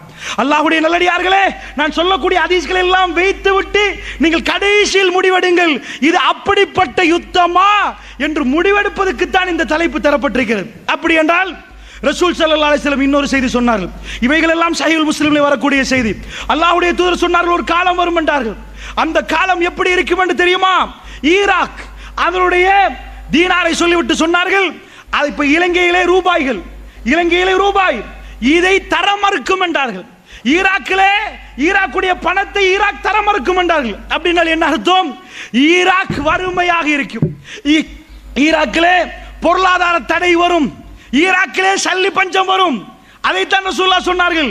ஈராக் சஹாபாக்கள் கேட்டார்கள், யா ரசூலல்லாஹ், யா ரசூலல்லாஹ், ஈராக் என்றால் யார் தெரியுமா? பாரசீக மன்னர்கள் வாழ்ந்த கோட்டைகள், அப்படிப்பட்ட இடம். மதீனாவுக்கு ஈராக்குக்கும் மலைக்கும் மடுக்கும் வித்தியாசம். அந்த ஈராக்குக்கு ஆமா வரும், அவர்களுக்கு பொருளாதார தடை வரும். யார்கிட்ட வரும்? யார் சொல்லலாம்? அந்நியர்கள்ட்ட இருந்து வர மாட்டாங்க, அந்நியர்கள்ட்ட இருந்து வர மாட்டார்கள். அப்படியா? அது வராம மறுமை நாள் வராதுன்றாங்க. அடுத்ததாக ரசூலுல்லாஹ் சொன்னாங்க, அடுத்தது சிரியாண்டாங்க. சிரியாவில் பொருளாதார தடை வரும் மாட்டாங்க, சிரியா தன்னுடைய பணத்தை தர மறுக்கும் என்றார்கள். அப்படி ஒரு காலம் வந்தா, சிரியாவுக்கு பொருளாதார சிக்கல் வந்தா அது மறுமை நாளைக்கு அடையாளம் பண்ணிட்டாங்க. அதுக்கு பிறகு யார்கிட்ட வரும்? யார் சொல்லலாம்? ரோமர்கள்ட்ட இருந்து வர மாட்டாங்க, கிறிஸ்தவர்கள்ட்ட இருந்து வர மாட்டாங்க. அப்படியா? அதுக்கு அடுத்தபடியாக ஈஜிப்ட், எகிப்தை சொன்னால் மிஸ்ர், மிஸ்ர் தன்னுடைய பணத்தை தர மறுக்க மாட்டாங்க, அங்க பொருளாதார தடை வர மாட்டாங்க. வரிசையாக சொன்னார்கள். ஈராக்கு டெசர்ட் லயன், பாலைவனத்து சிங்கம் சதாம் ஹுசைன், அவரை முழுக்க முடித்து விட்டார்கள். அவனை கொண்டு போய் தூக்கில போட்டாங்க. ஒரு ஜனாதிபதியை கொண்டு போய் பப்ளிக்கா வச்சு தூக்கில போட்டு ஈராக்கு கதையை முடித்தார்கள். யார்கிட்ட வந்துச்சு? யார்கிட்ட வந்துச்சு? அந்நியன்ட்ட இருந்து வந்துச்சு. ரசூல் ஸல்லல்லாஹு என்ன சொன்னாங்க? ஈராக் தன்னுடைய பொருளாதாரத்தை தர மறுக்கும் என்றார்கள். முஸ்லிம் உம்மத்து எதிர்பார்த்தது, முஸ்லிம் அறிஞர்கள் எதிர்பார்த்தார்கள். ரசூலுல்லாஹ்வுடைய ஹதீஸ் படி அடுத்ததாக சிரியாவுக்கு இந்த பிரச்சனை வர வேண்டும் என்று எதிர்பார்த்தார்கள். அது 2012ஆம் ஆண்டு 11ஆம் ஆண்டு உள்நாட்டு போராக ஆரம்பித்து 38,100 பில்லியன் ரூபாய்கள், நம்ம கணக்குப்படி 38,100 பில்லியன் ரூபீஸ், 38,100 பில்லியன். ஈராக் பொருளாதாரம் இல்லாமலே போச்சு, காலியாச்சு. நம்ம நாட்டு இந்த தடவை பட்ஜெட் 3000 பில்லியன் ரூபாய் செலவு, வரவு இல்ல, வரவு கம்மி, கிட்டத்தட்ட 3000 கிட்ட வருகிறது செலவு. ஸ்ரீலங்கா கவர்மெண்ட் இந்த தடவை போட்ட பட்ஜெட் 3000 பில்லியன் என்றா சிரியாவில் நடக்கிற உள்நாட்டு போர். இது சின்ன பேர போர் இல்லம்மா, அது என்ன போர் நான் சொல்லுவேன், உள்நாட்டு போர். என்ன போர்னு புரியுது உங்களுக்கு? ஸ்ரீலங்காவில் கவர்மெண்ட் ஒன்று சொல்லிட்டு மக்கள் ஏற்றுக்கொள்ளல, புரட்சி பண்ணுவாங்களா, இதை குறைங்க, பஸ்ஸுக்கு இந்த மாதிரி தடை அடிக்காதீங்க, வெஹிக்கிள் போற நேரம் லைசன்ஸ் இல்லைன்னா இவ்வளவு அடிக்காதீங்க, மக்கள் போராடுவாங்களா? போராடுற நேரம் என்ன ஆகும்? ஸ்ரீலங்கா கவர்மெண்ட் என்ன பண்ணும்? அதை ஆர்மி அனுப்பி அந்த மக்கள் என்ன பண்ணுவாங்க, டீ கேஸ் அடிப்பாங்க, கொஞ்சம் அந்த கண்ணீர் புகை அடிச்சு தண்ணி அடிச்சு மக்கள் அனுப்பிடுவாங்க. ஆனா அங்க என்ன பண்ணா தெரியுமா? பஷார் அல் அசாத் உள்நாட்டு யுத்தம் நடக்குது, நடக்கிற நேரம் கண்ணீர் புகை அடிக்கல, சுட்டு கொலை செய்யறான். சுட்டு கொலை செய்யத்தான் நடக்குது. ஏன் நடக்குதுண்டா, பஷார் அல் அசாத் யாருன்னு புரிஞ்சாதான் இது அப்படியே வழங்கும் உங்களுக்கு. அவங்க வாப்பா அவன் என்ன பண்றான், அவன் ஒரு கட்சியில் ஆட்சி செய்துட்டு இருக்கிற நேரம் இப்ப உள்ள சிரியாவுடைய ஜனாதிபதி யாரு? Bashar al Azad. அவன் ஒரு கண் டாக்டர், ஐ ஸ்பெஷலிஸ்ட், கண் வைத்தியர். அவர் ராணுவத்தில் போய் சேர்ந்து 2000 ஆண்டு அவங்க வாப்பா மௌத்தாகிற நேரம் பஷார் அல் அசாத் ராணுவத்தை எடுத்துட்டு வந்து ராணுவ புரட்சி செய்துதான் வர்றான் கவர்மெண்ட்டுக்கு. ஏனென்றா அவன் வந்து நுசைரியாண்ட பிரிவை சேர்ந்தவன். இப்ப உதாரணத்துக்கு இலங்கையில முஸ்லிம்கள் இருக்கிறோம், எங்க சனத்தொகை எப்படின்னு பாப்போமா? இதே மாதிரி அங்க ஷியாக்கள் இருக்கிறாங்க, சுன்னிகள் இருக்கிறாங்க. ஷியா எங்க நுழைஞ்சானோ அங்க சாவு மணிதான். ஷியாக்கள் நுழைஞ்சால் இரத்த ஆறுகள் ஓடும். எத்தனை வீதம் இருக்கிறாங்க? 12 வீதம். எண்ணி எண்ணி பார்த்தா 30 லட்சம் மக்கள். எங்கள்கிட்ட நாங்க 2 கோடி 10 லட்சம் இருக்கிறோம். ஸ்ரீலங்காவில் முழு சிரியா சனத்தொகை 2.5 கோடி, 2.5 கோடி தான் மக்கள். அதுல பஷார் அல் அசாத் இருக்கிறானே, அவன் நுசைரியா பிரிவு இருக்குது, அவன் 30 லட்சம். மற்றது கிறிஸ்தவர்கள் 10 வீதம் 25 லட்சம். மற்றது துருக்கி மக்கள் இருக்கிறாங்க ஒரு 8 வீதம். அதுக்கு மேல உள்ள 70 வீதமும் அஹ்லு சுன்னா வல் ஜமாத், குர்ஆன் சுன்னாவோட உள்ள மக்கள். அதாவது அஹ்லு சுன்னா வல் ஜமாத் 70, மற்ற 30 தான் பிரிச்சு போடலாம். இதுல இவன் கூட்ட எவ்வளோ? 2.5 கோடி மக்கள் 30 லட்சம். அப்ப ஏன் அந்த மக்கள் இவருக்கு கீழே இருக்கணும்? நுசைரியா யாருன்னு தெரியுதா? ஈரான் கவர்மெண்ட் இருக்கு பாருங்க, ஈரான் இந்த நுசைரியாவை பார்த்து காஃபிரான். இவனும் ஷியா அவனும் ஷியா. இந்த ஷியா என்ன பண்றான்? ஈரான் சொல்றான் அவன் காஃபிரான். எப்படி அவன் காஃபிரானா? இவங்க ஷியாக்கள் அத்துமீறின நாட்கள்.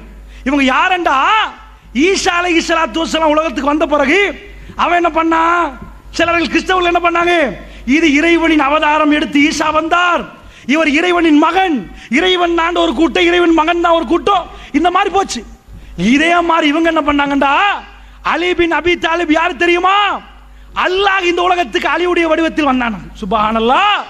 அலி ரலியல்லாஹு தூக்கி எங்கேயோ வச்சு ஷியாக்கள் ரொம்ப மோசமான ஜாதி. இவர்கள்ட்ட ஒரு கொள்கை என்ன தெரியுமா? அஹ்லு சுன்னா வல் ஜமாத் கொண்டா நன்மை, இரத்த ஆறு ஓடினா நன்மை, கொல்ல அவர்களை. இந்த கொள்கையில் உள்ளவர்கள் என்ன பயன்படுத்தினான் தெரியுமா? என்னையே இல்லாமலாக்க பாக்குறீங்களா? அவன் மக்களை கொல்றான், தன்னுடைய நாட்டு மக்களை ராணுவத்தை போட்டு கொல்ற நேரம் அங்கால 4 படம் வருகுது. ISIS வருகுது, ஜபஹத்து நுஸ்ரா வருகுது, துருக்கியில இருந்து ஒரு படம் வருகுது, மக்கள் சார்புல வெளியில இருந்து கொஞ்சம் படம் வருகுது. இவன் தன் கவர்மெண்ட்ல உள்ள ராணுவத்தை அடிக்கிறான். இப்ப அந்த கவர்மெண்ட் சிரியா ஆர்மி அடிக்குது மக்களுக்கு. மக்கள்கிட்ட ஆயுதம் இல்லையா, அந்த பக்கத்து ஆளால் கொஞ்சம் கொடுக்குறாங்க. 2 பேர் அடிக்கிற நேரம் அவன் கவர்மெண்ட் தோக்க பாக்குது. இப்பதான் அழிக்கிறதுக்கு யாரை எடுக்கிறான்? ரஷ்யாவை மேலால எடுக்கிறான். ரஷ்யா விமானங்கள் வருகிறது, ஈரானை கீழால எடுக்கிறான். தரையும் மார்க்கமாக ஈரான், ஆகாய மார்க்கமாக ரஷ்யா போம்பைய போட்டு ஒன்றுமில்லாமல் ஆக்குறான். யுத்தத்தில் ஹல்பு மக்கள் அகதிகளாகவே மாறுறார்கள். வீடு வாசல் ஒன்றுமே இல்லை, அடிச்சுட்டா ஹல்ப. எத்தனை பேர் இருக்கிறான் ஹல்புல? இந்த கொழும்பு மாதிரி தான் ஹல்பண்டா, பெரிய இடம், 25 லட்சம் பேர் இருக்கிறாங்க, 2.5 மில்லியன். அவ்வளவு மக்கள் உள்ளத ரஷ்யாவை கொண்டு வந்து அழிக்கிறான். முஸ்லிம் அழிக்கிறான். பஷார் அல் அசாத பொறுத்தளவில் அவனை பத்தி இந்த இரவுல நீங்க எல்லாம் துவா செய்ய வேண்டும், அவனுக்கு எதிராக துவா செய்ய வேண்டும் என்பதுக்கு சொல்றேன். பஷார் அல் அசாத் யாரு தெரியுமா? கிறிஸ்துமஸ் கொண்டாடுறாங்க 5 வருஷத்துக்கு பிறகு. சிரியா பிரச்சனைக்கு பிறகு 5 வருஷத்துக்கு பிறகு ஒரு ஊர்ல சர்ச்சில் கிறிஸ்துமஸ் கொண்டாடுறாங்க. வீடியோ பார்க்கிறேன்னு நான் அசந்து போயிட்டேன். ஏனண்டா பஷார் அல் அசாத் போறான், சிரியா கவர்மெண்ட் தலைவன். அவன் பக்கத்தில் ஒரு பொம்பளை, அந்த பொம்பளை தலையில போட்டு இல்லை, சரிப்பா ஏதாவது இப்படி போட்டு அதுவும் இல்லை, களத்திலையோ எதுலையுமே போட்டு இல்லை, அசல் வெள்ளைக்காரி.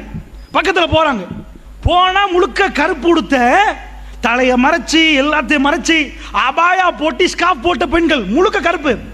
கை கொடுக்குறான், அவ்வளவு பெண்கள் கையை கொடுத்துட்டு ஹக் பண்ணி கொள்றாங்க.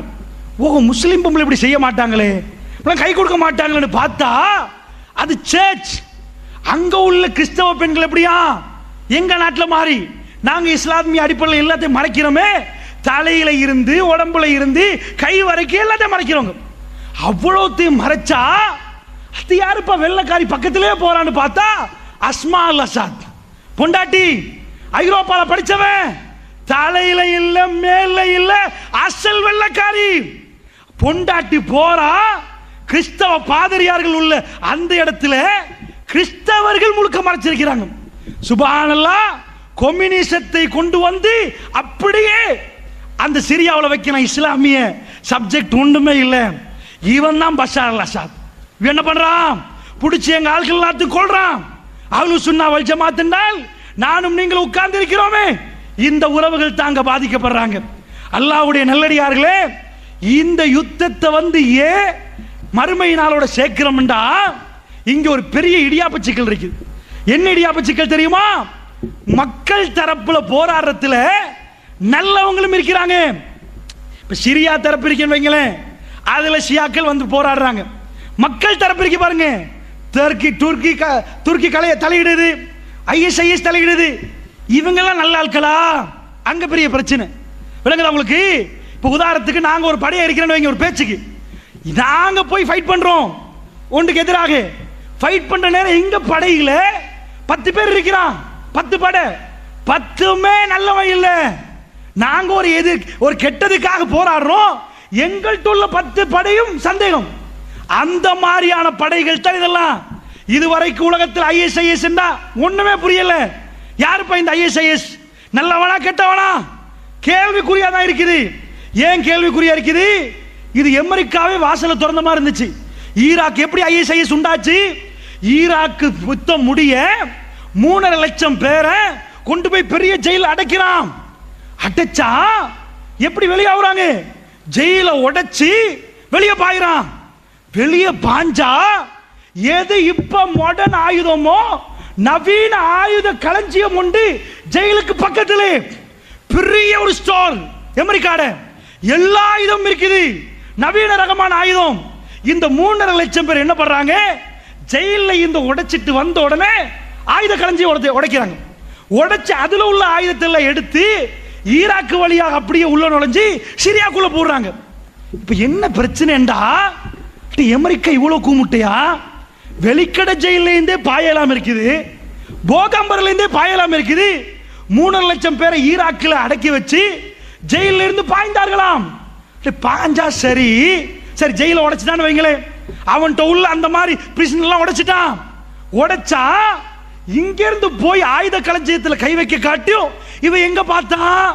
மேல பார்த்தானா? அப்ப நான் சொல்லல அமெரிக்கா உருவாக்கின படைன்னு சொல்லல. அமெரிக்கா ஆயுதத்தை கொடுக்கும் வரைக்கும் பார்த்து கொண்டிருந்தான். ஏன் பார்த்தான் தெரியுமா? அவன் வேலையே ஆயுதத்தை கையில கொடுத்த நீங்க சண்டை பிடிப்பீங்க, ஃபைனலி நான் வருவேன் சமாதானம் சொல்லி ஒரு அடி அடிச்சு எல்லாத்தையும் முடிச்சிடும். விளங்குதா? இதான் வேலை. அதனால ISIS ஆயுதம் கிடைத்தது உலகத்தில் பெரிய சந்தேகம். நவீன ரகமான ஆயுதம், கொஞ்ச நெஞ்ச இல்ல, அவ்வளவு ஒட்டச்சு சாம்பலாக்கி அந்த ஆயுதங்களை தூக்கி கொண்டுதான் சிரியாவுக்குள்ள நுழைகிறாங்க. அப்ப அல்லாஹ்வுடைய நல்லடியார்களே, இதுக்குள்ள போற கூட்டத்தில் ஜபஹத்து நுஸ்ரா யாருன்னு விளங்குது இல்ல, ISIS அதுக்கால வருகிறது. வந்து எல்லாரும் ஒன்று சேர்றார்களே, நாளைக்கு இந்த நல்ல மக்களுக்குள்ள யுத்தம் வரலாம் என்ற சந்தேகம் வருகிறது. இதுக்கு முன்னாடி சந்தேகப்பட்டா யுத்தம் நடந்தா இன்னும் ஸ்ரீலங்கா ராணுவமும் LTT ஓகே அவ்வளவுதான் வருது. இது அவன் தூக்கிட்டு வாரான், இவன் தூக்கிட்டு வாரான், அவன் தூக்கிட்டு வாரான். நாளைக்கு நீங்க சண்டை பிடிக்க மாட்டீங்களா? ஷையுல் முஸ்லிம்ல தெளிவா வருகிறது. ரசூலுல்லாஹ் துஆ கேட்கிறாங்க, யா அல்லாஹ் என்னுடைய உம்மத்தை, அடுத்த மக்கள் இருக்கிறார்களே அவர்களை வச்சு எங்க உம்மத்தை, எங்க நாடுகளை பிடிச்சிட விடக்கூடாது யா அல்லாஹ், எங்க மண்களை அவர்கள் கையில கொடுத்துறாதே யா அல்லாஹ். அல்லாஹ் ஏத்துக்கொள்றான். என்ன ஏத்துக்கொள்றான்? ஒட்டுமொத்த ஏரியாவையும் கொடுக்க மாட்டேன், உங்களுக்குள்ள சண்டை பிடிப்பீங்க, நீங்க உங்களுக்குள்ள சண்டை பிடிப்பீங்க, அதெல்லாம் ஒன்றும் பண்ண இயலாது, நீங்கள் சண்டை பிடித்துக் கொள்வீர்கள் என்றார்கள் ரசூலுல்லாஹ். அல்லாஹ் அதை மறுத்து விட்டார் என்றார்கள். வெளியில இருந்து வந்து எங்களுடைய முழு பிரதேசத்தை பிடிக்க மாட்டார்கள், சின்ன சின்ன இடம் பிடிப்பாங்க, ஆனா உங்களுக்குள்ள சண்டை வரும் என்றார்கள் ரசூல் ஸல்லல்லாஹு அலைஹி வஸல்லம் அவர்கள். அப்ப என்ன சண்டை வருவது? இந்த யுத்தம் முடிஞ்சா கூட இன்னொரு யுத்தம் சிரியால வரலாம், அது முடிஞ்சா இன்னொன்று வரலாம் என்று சொல்ற மாதிரி ஒரு இடியாப்ப சிக்கல் சிரியாவுக்குள் நடக்கிறது. புரியுதா உங்களுக்கு? யுத்தம் எங்கேயோ தொடங்கி எங்கேயோ ஓடுது. அல்லாஹ்வுடைய நல்லடியார்களே, நபிகள் நாயகம் ஸல்லல்லாஹு அலைஹி வஸல்லம் அவர்கள் சொன்னார்கள், இந்த யுத்தத்தோட நான் எப்படி தொடர்பு படுத்துறேன்னு கேளுங்க. கிழக்கு பகுதியில் இருந்து நீதமான ஒரு படை கிளம்பும் என்றார்கள், மிக நீதமான ஒரு படை கிளம்பும் என்றார்கள். கிழக்கு பகுதி என்று சொன்னால் ஷாமுடைய இடம். இங்கிருந்து நீதமான ஒரு படை வந்தால் அந்த படை அப்படியே ஜஸீரத்துல் அரபுக்குள், மக்கா மதீனாவுக்குள் நுழைய ஆரம்பிக்கும். அந்த நேரத்திலே ஒரு மன்னருடைய 3 பிள்ளைகள் ஆட்சிக்காக வேண்டி போராடி கொண்டிருப்பார்கள். வாப்பாவிட்டு இருந்து இவர் எனக்கு ஆட்சி வேணும் என்று கேட்பார், அவர் அவருக்கு ஆட்சி வேணும் என்று கேட்பார். இந்த நிலைமை என்றார்கள் ரசூலுல்லாஹ். படம் பிடித்து காட்டினார்கள் ரசூலுல்லாஹ். இப்படி உலகத்தில் நடந்தால் நீதமான ஒரு படை வந்து அவர்கள் வந்து மக்காவை கைப்பற்றுவார்கள் என்றார்கள், அவர்கள் மதீனாவை கைப்பற்றுவார்கள் என்றார்கள். அந்த படை அப்படியே வந்து மக்கா மதீனாவில் இருந்து அந்த ஏரியா அத்தனையுமே கைப்பற்றி விடுவார்கள். ஒரே ஒரு நைட் என்றார்கள் ரசூலுல்லாஹ். அந்த படையில் யார் இருப்பார்கள்? அவர்கள் உலகத்தில் இதுக்கு முன்னாடி அறிமுகப்படுத்தப்பட்டிருக்க மாட்டார்கள், ஏனென்றால் அவர்கள் நீதமான படை.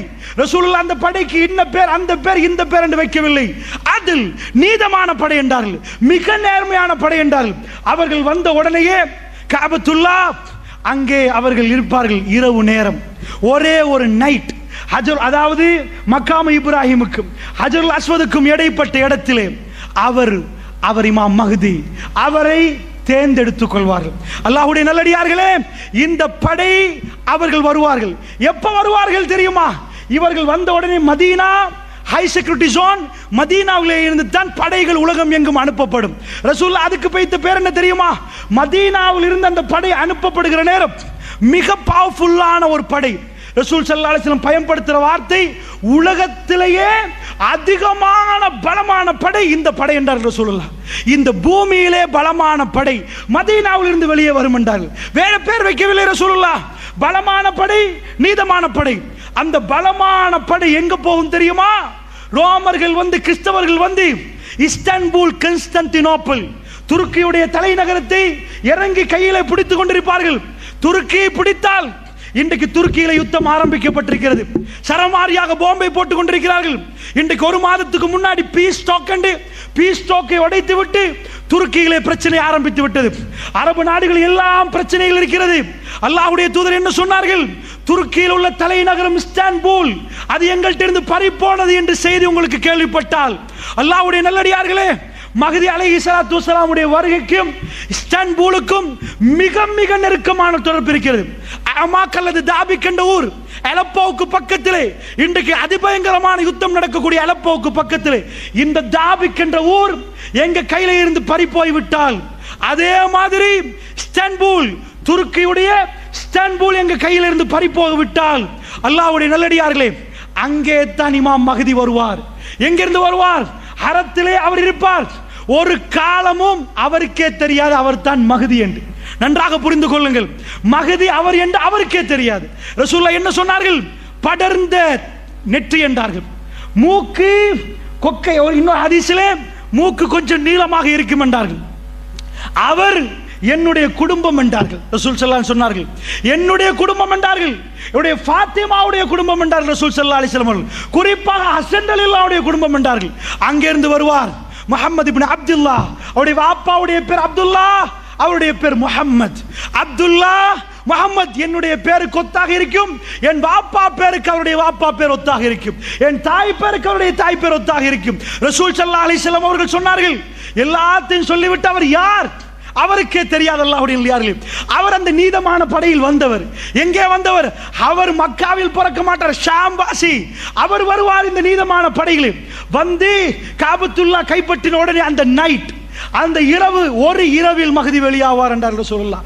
ஒரு இரவு தான், உலகத்துக்கு அதுக்கு முந்தின இரவில் இல்லை. இன்னொரு ஹதீஸில் சொன்னார்கள், மறுமை நாள் வருவதற்கு ஒரு நாள் எஞ்சி இருந்தாலும் மஹதியை அல்லாஹ் அனுப்பாமல் மறுமை நாள் வராது என்றார்கள். ஏன் அப்படி சொன்னார்கள் தெரியுமா? அவ்வளவு உறுதி மஹதி வருவார் என்பதற்கு. மஹதி அலைஹிஸ்ஸலாத்து வஸ்ஸலாம் அவர்கள் ரசூல் ஸல்லல்லாஹு அலைஹி சொன்னார்கள், என்னுடைய பரம்பரையில் அவர் வருவார். வந்தால் அவர் அப்படியே இந்த இடத்தில் இருப்பார், மக்காம் இப்ராஹிமுக்கும் இதுக்கும் இடையில் இருப்பார். அந்த நேரத்தில் கண்டு கொள்வார்கள் மக்களில் உள்ள சிறந்தவர்கள், அறிவாளிகள். அவர்கள் இவரை கண்டு கொண்டு இவர் இமாம் மஹதி என்பார். அல்லாஹ்வுடைய நல்லடியார்களே, அறத்தில் அப்படி நடந்தது. 1979 ஆண்டு சில பேர்களுக்கு கேள்விப்பட்டிருக்கும், 4 நாட்களாக அறத்தில் தொழுகை நடக்கவில்லை. சுபஹ் தொழுகை முடிந்த உடனே ஒரு ஃபயர் பண்ணினார்கள், ஷூட் பண்ணி ஹரமே அப்படி கதிகலங்கி போய்விட்டது. ஹரத்துக்குள்ளே ஒருவர் எடுத்து மைக்கை எடுத்து பிடித்து பேசினார், இமாம் மஹதி வந்திருக்கிறார், இதா இருக்கிறார் இமாம் மஹதி என்று ஒருவரை காட்டி, அவருடைய வாப்பா பேர் அப்துல்லா, அவருடைய பேர் முகமது, அவர் ஒரு படையோடு இங்கே வந்திருக்கிறார், ஹரத்தில் இமாம் மஹதி வந்து விட்டார் என்று சொன்ன சேருக்கு ஹரமே குழம்பி நிற்கிறது. அவர் அரபியில் பேசுகிறார். அங்கே உள்ள பாதி பேருக்கு ஒன்றுமே புரியவில்லை. ஏனென்றால் அஜமிகள் அங்கே இருக்கிறார்கள், என்ன பண்ணுவது என்று விளங்கவில்லை. ஃபயர் பண்றதுக்கு எல்லோரும் ரெடியாக நிற்கிறார். ஹரம் அப்படியே இருக்கிறது. சவுதி கவர்மெண்ட் அது வரைக்கும் இப்படிப்பட்ட ஒரு செக்கிங் கொடுக்கவே இல்லை. இன்றைக்கு போய் ஜித்தாவில் நிற்கிறோம் என்றால் செக் பண்ண வேண்டும் என்று அவர்கள் அவசரப்படுத்துகிறார்கள் என்றால், நீண்ட நேரம் நிப்பாட்டி வைத்து விசாரிக்கிறார்கள் என்றால், இது எல்லாம் 79க்கு பிறகு நடந்தது. அல்லாஹ்வுடைய நல்லடியார்களே, என்ன நடந்தது? ஹரத்திலே இமாம் மஹதியுடைய ஆட்சி என்று சொல்லி அறிவித்து எல்லாரும் வெளியான பிறகு சவுதி அவசரமாக ஃபயர் பண்ணவில்லை. ஹரத்திலே ஒன்றும் பண்ண முடியாது. எல்லாம் அமைதியாக நின்று ரொம்ப ஸ்மூத்தாகத்தான் ஹேண்டில் பண்ணி, அது மஹதி இல்லை அப்பா. ஏனென்றால் சவுதியே கதிகலங்கி நின்றது. இது மஹதியா என்ன?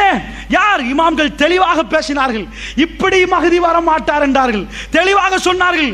அல்லாஹ்வுடைய நல்லடியார்களே, நிறைய பேர் பேசுகிறார், அவர் மஹதியாம், இவர் மஹதியாம், மஹதி வந்து விட்டாரும். ஒரு காலமும் மஹதி அலைஹிஸ்ஸலாத்து வஸ்ஸலாம் அவர் வர முன்னாடியும் தெரியாது, அவருக்கும் தெரியாது. அவர் முஹம்மது, அவர் மஹதி என்றால் என்ன தெரியுமா அர்த்தம்? அவர்தான் கலீஃபா, அவர்தான் கலீஃபா. ரசூலுல்லாஹ் சொன்னார்கள், பனி மலைகளை தாண்டியாவது மஹதி வந்தால் அவருக்கு பையத்து பண்ணுங்கள் என்றார்கள். நீங்கள் எல்லோரும் அவர் அணியில் ஒன்று சேருங்கள் என்றார்கள். சாதாரண ஒருவர் வந்து நான் மஹதி என்றா உனக்கு என்னடா ஆட்சி இருக்குது? மஹதிக்கு என்ன கிடைக்கும் தெரியுமா? ஜஸீரத்துல் அரப் அவர் கையில் இருக்கும். ஒரு நாளில் அவர் ஆட்சியாளராக முழு உம்மத்தும் கண்டு கொள்ளும். அல்லாஹ்வுடைய நல்லடியார்களே, அப்படிப்பட்டவர் வந்தாதான் ஆட்சி. ஜஸீரத்துல் அரபில் அது நடக்கவில்லை. நிறைய பேர் வந்து ஹோட்டல்களில் தங்கி மஹதி வந்தாராம். ஒரு காலத்தில் இன்னொருத்தர மஹதி மஹதி என்று அழைத்தார்கள். இப்படி காதியானிலிருந்து எல்லாருமே மஹதியை பற்றி பேசுவார்கள். அந்த மஹதி அலைஹிஸ்ஸலாத்து வஸ்ஸலாம் அப்படியெல்லாம் வரவே மாட்டார். நீங்கள் யாரை பார்த்து சந்தேகப்படவே தேவையில்லை. ஏனென்றால் அவரை உலகம் இந்த உம்மத்து அடையாளம் காட்டும் வரைக்கும் ஜஸீரத் அரபுடைய ஜனாதிபதி அவரா? அவர் மஹதி. அப்படி வந்தாரா? மதீனாவை அவர் படை அனுப்பக்கூடிய சென்ட்ரல் பாயிண்டாக அனுப்பி உலகம் எங்கும் படைகள் போகும் என்றால் ரசூலுல்லாஹ் மதீனாவிலிருந்து போகும். ஒரு இந்த உலகத்தில், இந்த பூமியிலே மிக பலமான படை மதீனாவிலிருந்து வெளியாகும். எங்கே போகும் தெரியுமா? கான்ஸ்டன்டினோப்பிளுக்கு போகும் என்றால் ரசூலுல்லாஹ். துருக்கியுடைய தலைநகரம் இன்றைக்கு இஸ்தான்புல் என்ற பேர். கான்ஸ்டன்டினோப்பிளுக்கு போனால் அங்கே உள்ளவர்கள் சொல்லுவார்கள், கிறிஸ்தவர்கள், எங்களுக்கு இவர்களுக்கும் போராட்டம், நீங்க எதுக்கப்பா வந்தீங்க? உங்களுக்கு எங்களுக்கு என்ன இது? படையில் போனவர்கள் சொல்லுவார்கள், இல்லை, எங்களுடைய உறவுகள், நாங்கள் விட மாட்டோம் என்றார். அல்லாஹ்வுடைய நல்லடியார்கள் ரசூலுல்லாஹ் சொன்னார்கள், அந்த படையை 3ஆக பிரித்தார்கள். அந்த மிக பலசாலியான படையிலும் முனாஃபிக்கள் இருந்தார்கள். 3ஆக ரசூலுல்லாஹ் பிரித்தார்கள். அதிலே ஒரு கூட்டம் புறமுதுகுட்டு ஓடுவார்கள். அல்லாஹ் ஒருபோதும் அவர்களை மன்னிக்க மாட்டான் என்றார்கள் ரசூலுல்லாஹ். அதில் இன்னொரு கூட்டத்தை ரசூலுல்லாஹ் சொன்னார்கள், அவர்கள் அந்த யுத்தத்திலே ஷஹீதாக்கப்படுவார்கள். அல்லாஹ் ரப்புல் ஆலமீன் அவர்களை அரவணைத்துக் கொள்வான், அவர்களை மன்னித்து விட்டான் ரசூல் ஸல்லல்லாஹு அலைஹி வஸல்லம் அவர்கள். அதிலே 3வது கூட்டம் அவர்களை தோற்கடிப்பார்கள். அந்த நேரத்தில் இஸ்தான்புல் மீண்டும் எங்கள் கையில் வந்தால் ஈசா நபியுடைய வருகை நெருங்கிவிட்டது என்ற அடையாளம். அல்லாஹ்வுடைய நல்லடியார்களே, இஸ்தான்புல் எங்கள் கையில் இருந்து போய் வர வேண்டும். இன்றைக்கு இஸ்தான்புல் போகுமா என்ற சந்தேகம் எழும்பக்கூடிய யுத்தம் வந்திருக்கிறது.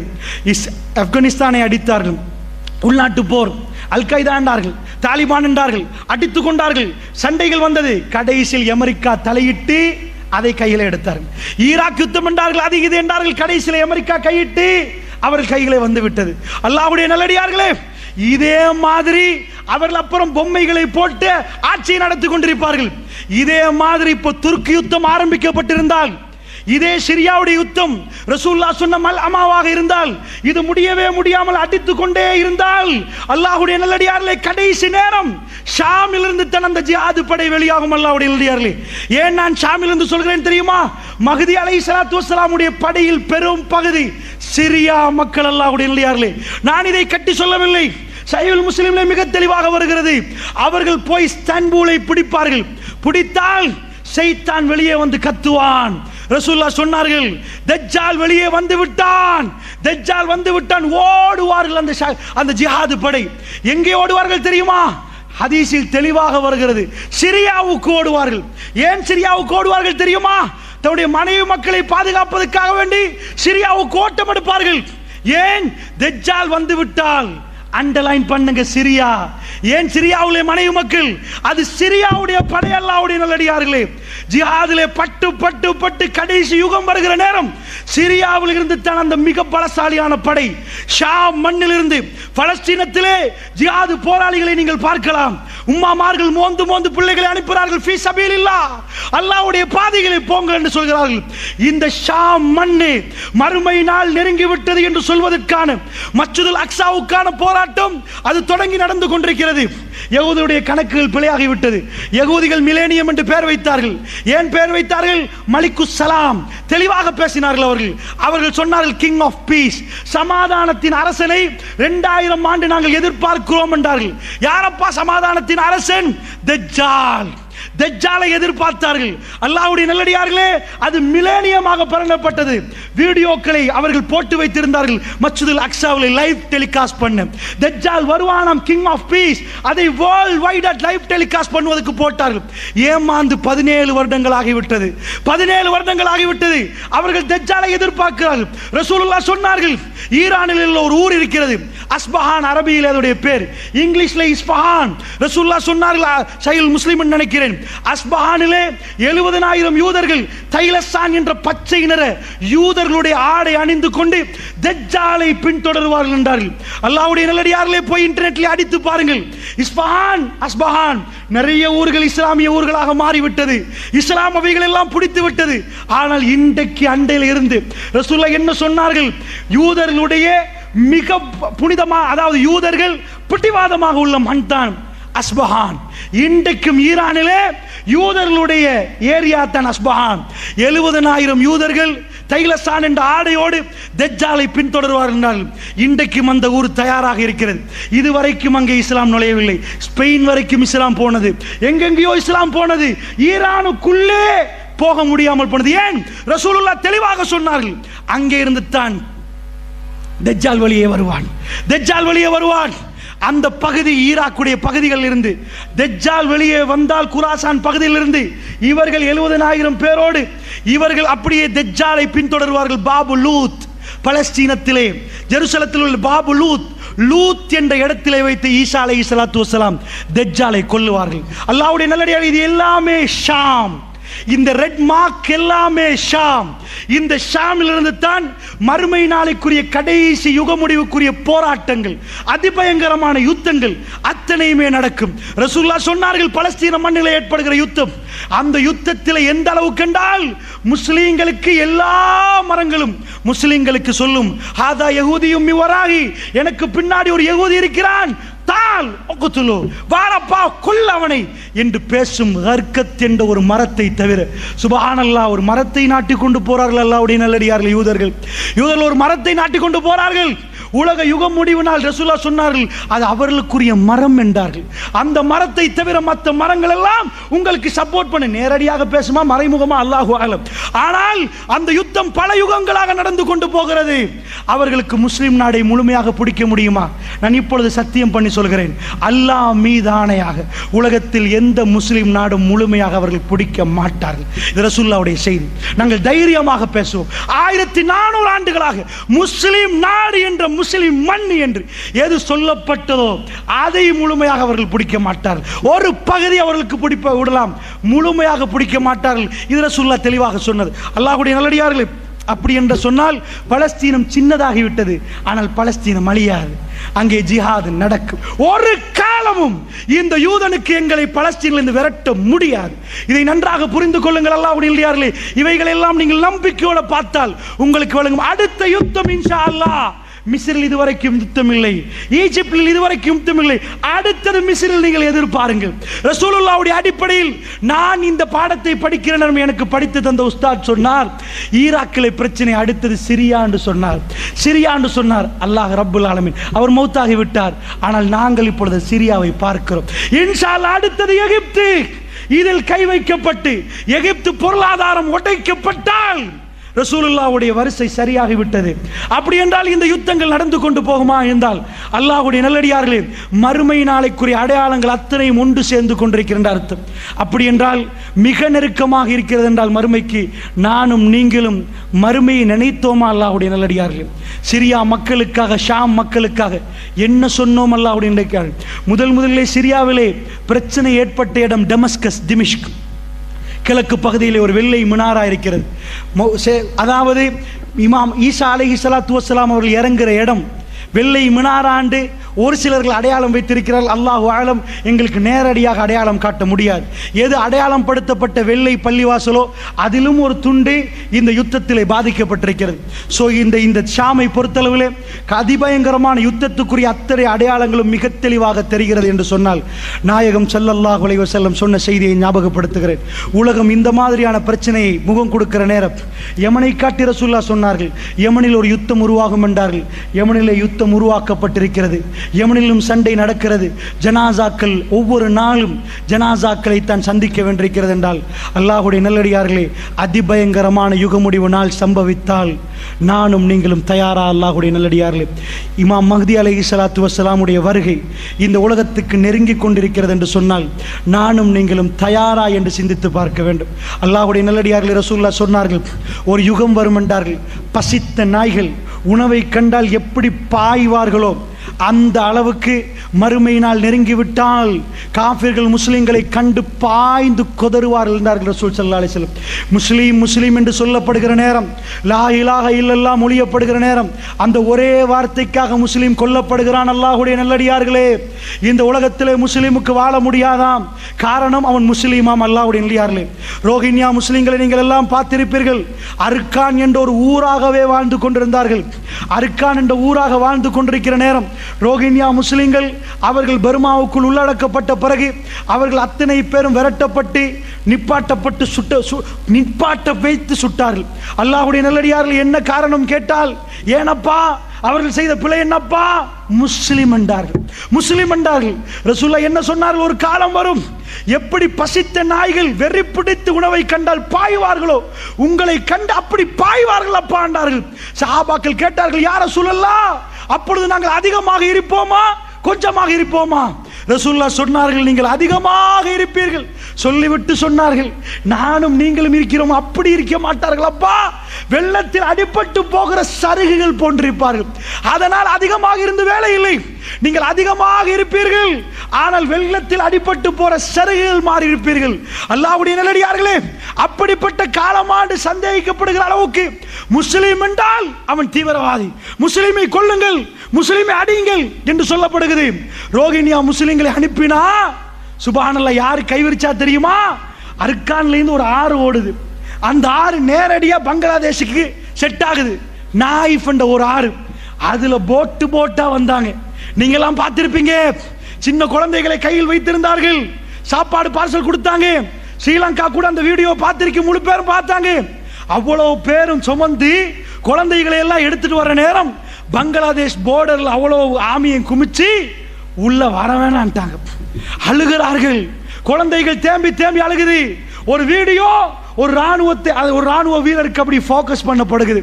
அந்த ராணுவ வீரருடைய கண்ணால கண்ணீர் ஓடுது. என்ற குழந்தைகள் அழுகுது, எல்லோரும் அழுகிறார்கள். சாப்பாடு கொடுக்கப்பட்டு போங்கன்னு சொல்லப்படுகிறது. பங்களாதேஷ் கவர்மெண்ட் முஸ்லீம் என்று பார்க்கவில்லை, தம்முடைய நாட்டுக்குள் பர்மாவை அழைக்க இயலாது என்று அப்படித்தான் முஸ்லீம் என்று சொன்ன நாடுகள் பார்த்தது. அல்லாஹ்வுடைய நல்லடியார்களே, அது பயங்கரமான சோதனை. முஸ்லீமுக்கு பாதிக்கப்படுற நேரம் மற்ற முஸ்லீம் கைவிரித்து விட்டான். அந்த நேரத்தில் பிள்ளைகளை தூக்கி காட்டுவார்கள், பிஞ்சி மதலைகள். எனக்கும் உங்களுக்கும் அப்படிப்பட்ட சோதனை வரவில்லை. காலையில் போகிறோம், மாலையில் வருகிறோம், சின்ன சின்ன பொருளாதார சிக்கல். ஆனால் எனக்கும் உங்களுக்கும் அவர்கள் பட்ட வேதனை கூட ஞாபகம் இல்லை என்றால் நாங்கள் முஸ்லீமா முனாஃபிக்கா? அல்லாஹ்வுடைய நல்லடியார்களே, காட்டின உடனே அந்த ராணுவ வீரர் கண்ணீர் வடிகிறது.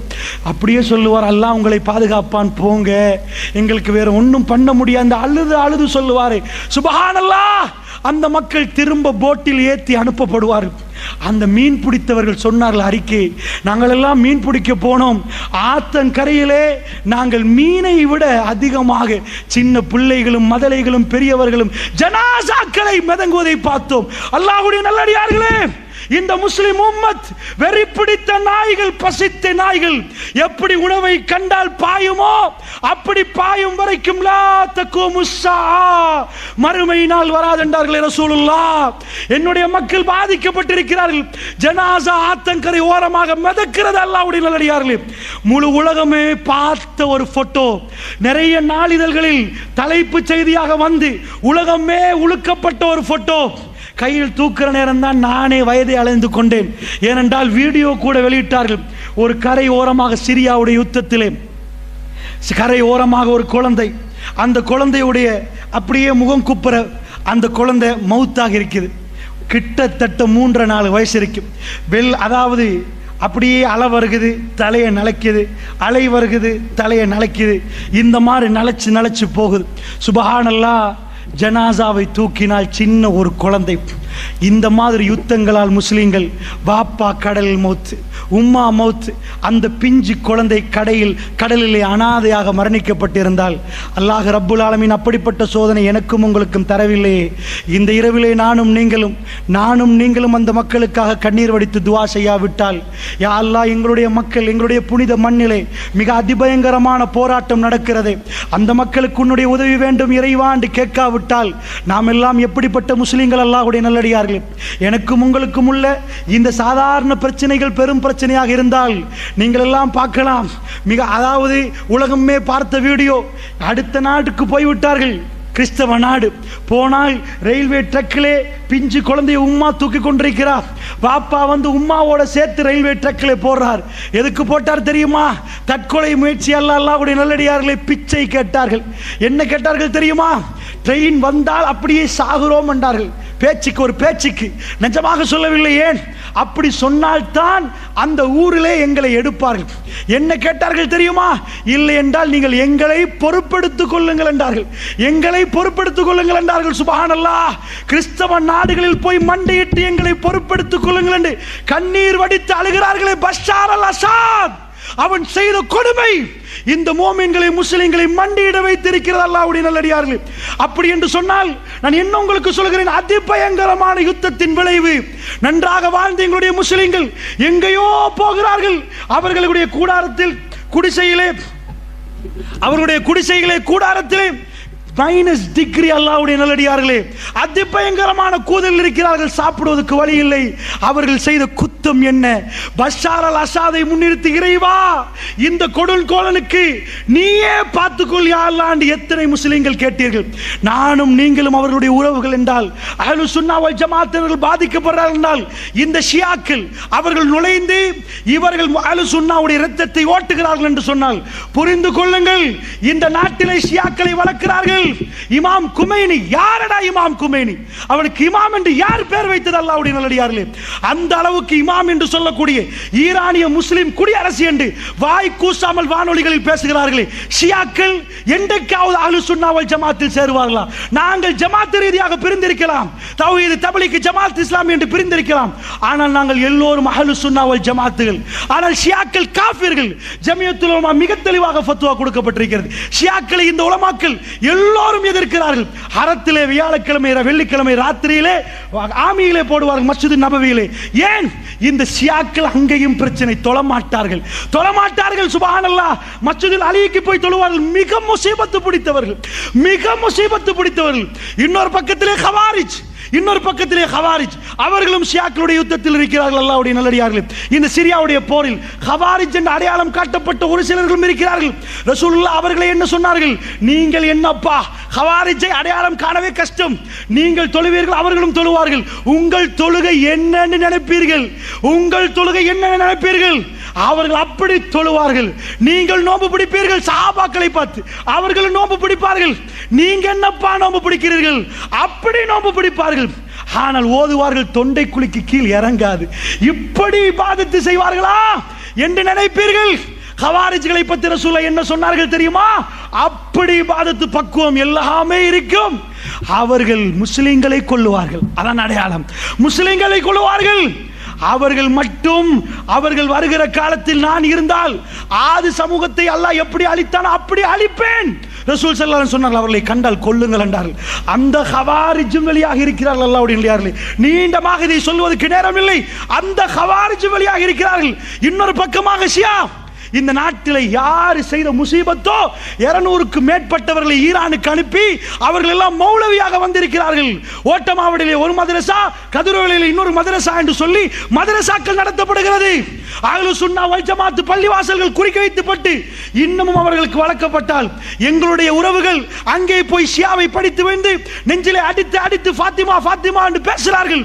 அவர்கள் நடிக்கிறார்கள். கோல்ஃபேஸுக்கு பக்கத்திலே அவருடைய பல்கலைக்கழகம், ஃப்ரீ எஜுகேஷன். எங்களுடைய உறவுகள் தெரியாமல் போறார்கள். அந்த அளவுக்கு முஸ்தபா போகிறார்கள். பேசினால் எங்களுக்கு பிரச்சனை, பேசினால் எங்களை கூப்பிட்டு ஓட்டமாவடியிலே வைத்து பேசினால் அவர்களுக்கு போலீஸ் விசாரணை. அந்த அளவுக்கு நாட்டுக்குள்ளேயும் பூந்து விட்டார்கள். அல்லாஹ் விட மாட்டான். நாங்கள், எங்களுக்கு பிரச்சனை வந்தாலும் பிரச்சனை இல்லை. இந்த உம்மத்து என்றைக்கு ஷியா நுழைந்ததோ அன்றைக்கு இந்த உம்மத்து இரத்தார் ஓடும். அல்லாஹ்வுடைய நல்லடியார்களே, அப்படி என்றால் என்னுடைய உறவுகளே, அஹ்லு சுன்னா வல் ஜமாத்தினர்களே, நானும் நீங்களும் உருவாகி ஷியாக்கள் தெரிந்து எங்களுடைய பிள்ளைகளை பாதுகாக்கணும். கோல்ஃபேஸ் வரைக்கும் வந்து விட்டார்கள். யூனிவர்சிட்டி உருவாக்கி இருக்கிறார்கள். இந்த நாட்டில் அவர்களை பற்றி பேசினால் எனக்கும் உங்களுக்கு மௌனம். ஈரான் அப்படி தலை போட்டிருக்கிறது. அல்லாஹ்வுடைய நல்லடியார்களே, அல்லாஹ் விட மாட்டான், அல்லாஹ் விட மாட்டான். அவர்கள் செய்கிற அராஜகம் தான் இந்த அராஜகம். இது எல்லாத்துடைய முடிவு கிறிஸ்தவருடைய கையிலே, அது கையிலே போனால், ஆமாக் அல்லது தாபிக்கிலே வந்து அவர்கள் இறங்கினால், இஸ்தான்புல் என்றைக்காவது அமெரிக்காவோ நேட்டோ படையோ ஏதோ ஒன்று பிடித்தால் அன்றைக்கு எதிர்பாருங்கள் இமாம் மஹ்தி அலைஹிஸ்ஸலாத்து வஸ்ஸலாம் உடைய வருகை. அல்லாஹ்வுடைய நல்லடியார்களே, அதிபயங்கரமான சம்பவங்கள் இவைகள் எல்லாம் நடக்கிற நேரம் இன்னொரு சம்பவம் நடக்கிறது. இது எல்லாம் வைத்துத்தான் மறுமை நாள் நெருங்கி விட்டதா? ரசூலுல்லாஹ் சொல்லிவிட்டார்கள், நெருங்கி விட்டது. நான் தான் கடைசி தூதர் என்று சொல்லிவிட்டார்கள். அது எவ்வளவு நெருங்கியிருக்கிறது என்றால் ரசூலுல்லாஹ் சொன்னார்கள் ஒரு நதியை பார்த்து. மறுமை நாளைக்குரிய அடையாளங்களை ரசூலுல்லாஹ் பேசுகிற நேரம் பானதுரையிலே இந்த வீட்டிலே இப்படி நடக்கும் என்று பேச மாட்டார். இன்னால் மௌத்தாகுவார், அது மறுமைக்குரிய அடையாளம் என்று சொல்ல மாட்டார். ஏனென்றால் உலகமே பார்க்கணும், உலகமே பேசணும். அந்த மாதிரி விஷயங்களைத்தான் ரசூல் ஸல்லல்லாஹு அலைஹி வஸல்லம் உடைய நாவுகளே அல்லாஹ் சொல்ல வைத்தான். ஏன் சொல்ல வைத்தான் தெரியுமா? அந்த யுகங்களில் அவைகள் எல்லாம் நடக்கிற நேரம் நானும் நீங்களும் தௌபாவிலே ஈடுபட்டு அல்லாஹ்வின் பக்கம் திரும்ப வேண்டுமா, நெருங்க வேண்டுமா? அதற்காக வேண்டி அல்லாஹ்வுடைய தூதர் இப்படி சொன்னார்கள். ரசூலுல்லாஹ் சொன்னார்கள், ஃபுராத் நதி வத்தி, யூப்ரட்டிஸ் நதி வத்தி, தங்க மலை வெளி வரும் வரைக்கும் மறுமை நாள் வராது வராது என்றார்கள் ரசூல் ஸல்லல்லாஹு அலைஹி வஸல்லம் அவர்கள். லா தகுமுஸ் ஸஆ, மறுமை நாள் வராது. ஃபுராத் நதி வத்தி, தங்க மலை வெளி வரும் வரைக்கும். புகாரி முஸ்லிமிலே வருகிறது. அல்லாஹ்வுடைய நல்லடியார்களே, திடுக்கிடக்கூடிய செய்தி. ஃபுராத் என்றால் யூப்ரட்டிஸ் நதி. நான் நினைக்க மாட்டேன் இந்த சபையில் யாரும் அந்த நதி ஸ்கூலில் படித்திருக்காமல் யாரும் இருந்திருப்பீர்கள் என்று. ஏனென்றால் உலகத்தில் மிக பிரசித்தி பெற்ற நதிகளில் நைல், யூப்ரட்டிஸ், டைக்ரீஸ், அமேசான் இவைகள் ஆகவும் பிரசித்தி பெற்ற நதிகள். ஹிந்து நதி. இந்த நதிகளில் மிகவும் முதன்மை வாய்ந்தது தான் யூப்ரட்டிஸ்.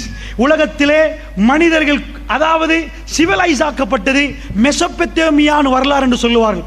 அங்கிருந்து தான் மனிதர்கள் ஆரம்பமாக அவர்கள் வீடு கட்டி ஒழுங்காக வாழ்ந்தது என்றால் மெசொப்பொத்தேமியானு. பேப்பரை கண்டுபிடித்தவர்கள் அவர்கள் தான். அதில் தான் எழுத்து ஆரம்பிக்கப்படுகிறது. அது யூப்ரட்டிஸ் நதிக்கரையோடு ஒட்டித்தான் அந்த குடியிருப்புகள் வருகிறது. அல்லாஹ்வுடைய நல்லடியார்களே, வரலாறில் என்றைக்கும் இல்லாத மாதிரி நான் பார்த்தேன். சுப்ஹானல்லாஹ், நாசாவுடைய ஒரு படத்தை. சுப்ஹானல்லாஹ், நீங்கள் போய் இன்டர்நெட்டில் அடித்து பாருங்கள். 2003ஆம் ஆண்டு, 2009ஆம் ஆண்டு, 2003, 9, 16 எடுத்து காட்டார்கள். அசந்து போகிறேன். அல்லாஹ்வுடைய நல்லடியார்களே, அந்த ரிவருடைய மேப், சேட்டலைட் மேப், இவ்வளவு இருக்கிற ரிவர் ஒரு நூலாக மாறி இருக்கிறது 2016. அவர்கள் விஞ்ஞானிகள் சந்தேகிக்கிறார்கள் 2023 இதில் ஒரு பகுதி வத்திவிடும் என்று. வரலாறிலே இதுவரைக்கும் வத்தாத ஒரு நதி, ஜீவன் நதி, எக்கச்சக்கமான ஆட்டிகள். ஏனென்றால் இது ஈராக்கை ஒட்டி, சிரியாவை ஒட்டி ஓடக்கூடிய ஒரு நதி. இது வத்துறது எந்த அளவுக்கு என்றால், பழங்காலத்து சில நாணயங்கள், சில விஷயங்கள், அவைகள் எல்லாம் நதிக்கரையில் இருந்து எடுக்கிறார்கள். அந்த போட்டோக்கள் எல்லாம் உங்களுக்கு பார்க்கலாம். ரசூலுல்லாஹ் குறிவைத்து சொன்னார்கள், சேட்டலைட் மூலமாக யூப்ரட்டிஸ் நதிகளை இன்றைக்கு அவதானிக்கப்படுற அளவுக்கு, யூப்ரட்டிஸ் நதியுடைய ரிவர் இன்றைக்கு இவ்வளவு சுருக்கமாகி விட்டது. மக்களுக்கு, ஈராக் மக்களுக்கு தண்ணீர் இல்லையாம், யூப்ரட்டிஸ் வத்துதாம். இவைகள் எல்லாம் இன்றைக்கு உலகத்தில் பரவலாக பேசப்படுகிறது. உலகம் பஞ்சம் என்று பேசப்படுகிறது. அத்தாதுர்க் என்ற ஒரு பிரைம் ப்ராஜெக்ட் அடிக்கிறார்கள். அந்த நதியை திருப்பி அது இன்னும் கொஞ்சம் நதியை வத்த வைக்கிறது. கூடி அந்த மக்களுக்கு தண்ணீர் வசதி இல்லையாம். ரசூலுல்லாஹ் சும்மா பேசவில்லை. யூப்ரட்டிஸ் நதி வத்தி தங்கம் மலை வெளிவரும் வரைக்கும் மறுமையினால் வராது என்றார்கள் ரசூலுல்லாஹ். நீங்கள் போய் அதை எடுக்க வேண்டாம் என்றார்கள். 100 பேர் போனால் 99 பேர் சாகடிக்கப்படுவார்கள். ஒரே ஒருவர் தான் மீதமாக இருப்பார்கள். 99% என்று அர்த்தம் அல்லாஹ்வுடைய நல்லடியார்கள். அப்படி என்றால் அல்லாஹ்வுடைய நல்லடியார்கள் இன்னொரு புறமாக இது நடந்து கொண்டிருக்கிறது என்றால், இப்படிப்பட்ட யுத்தங்கள், மஸ்ஜிதுல் அக்ஸாவுக்கான போராட்டம் எல்லாமே நடக்கிறது என்று சொன்னால், அல்லாஹ்வுடைய நல்லடியார்களே, இவைகள் எல்லாம் நமக்கு என்ன சொல்லித் தருகிறது? ரசூலுல்லாஹ் சாதாரணமாக மறுமை வரும் என்று சொல்லவில்லை, அடையாளத்தை போட்டு சொன்னார்கள். அந்த காலத்துக்கு காலம் அல்ல அடையாளத்தை விரிக்கிறான். எல்லாமே ஒரு காலம் இல்லை. ரசூலுல்லாஹ் முதலில் சொன்னார்கள், ஹிஜாஸிலே ஒரு நெருப்பு எடுக்கும் என்றார்கள். புகாரிலே வரக்கூடிய செய்தி. ஹிஜாஸை நோக்கி கையை நீட்டினார்கள். இந்த ஹிஜாஸிலே நெருப்பு எடுத்தால் அது மறுமை நாளைக்கு அடையாளம் என்றார்கள்.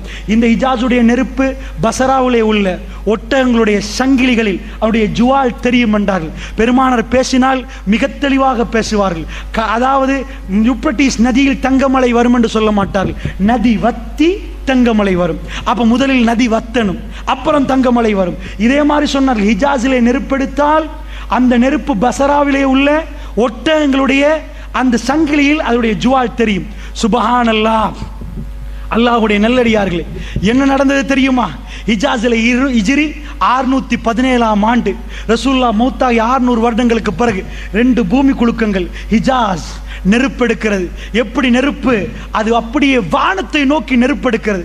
அந்த இன்டர்நெட்டில் நீங்கள் அடித்து பாருங்கள், அந்த கல்கள் எல்லாம் கருகி இன்றைக்கும் ஹிஜாஸில் யாருமே இல்லை. கிட்டத்தட்ட 700 ஆண்டுகளாகிவிட்டது. கருகின கல்லுகள் காலை வைத்தால் குத்தும் நடுவால் நெடுஞ்சாலை போடப்பட்டிருக்கிறது. இந்த பக்கம் கருகின பூமி, இந்த பக்கம் கருகின பூமி. ஹிஜ்ரி 617 மஸ்ஜித் நபவிக்கு எல்லோரும் ஒன்று சேர்ந்து விட்டார்கள். தௌபாக்கு ஈடுபட்டார்கள். 2 தடவை பூமி குலுக்கம். பூமி குலுக்கத்தோடு ஹிஜாஸில் ஒரு நெருப்பு. சுபஹானல்லாஹ். அந்த நெருப்பு இப்படி எடுத்தால் அது ஒரு நாளும் சிரியாவுடைய டெமிஸ்குக்கு தெரியாது. டெமஸ்கஸ் என்றால் பசரா, பசரா என்றால் திமிஷ்க், இன்றைக்கு டெமஸ்கஸ். அந்த பசராவில் உள்ள ஒட்டகங்களுக்கு தெரியாது. சுபஹானல்லாஹ். வரலாறு மிக அழகாக பாடம் சொல்லுது. அந்த நெருப்பு மேலே நோக்கி போனது.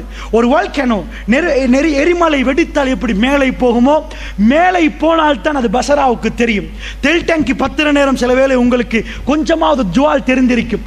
மேலே நெருப்பெடுத்தால் அது பக்கத்து நாடுக்கு தெரிகிற அளவுக்கு அங்கிருந்து லெட்டர் வருகிறது. அந்த காலத்தில் அது இன்றைக்கு உம்மத்தில் பாதுகாக்கப்பட்டிருக்கிறது.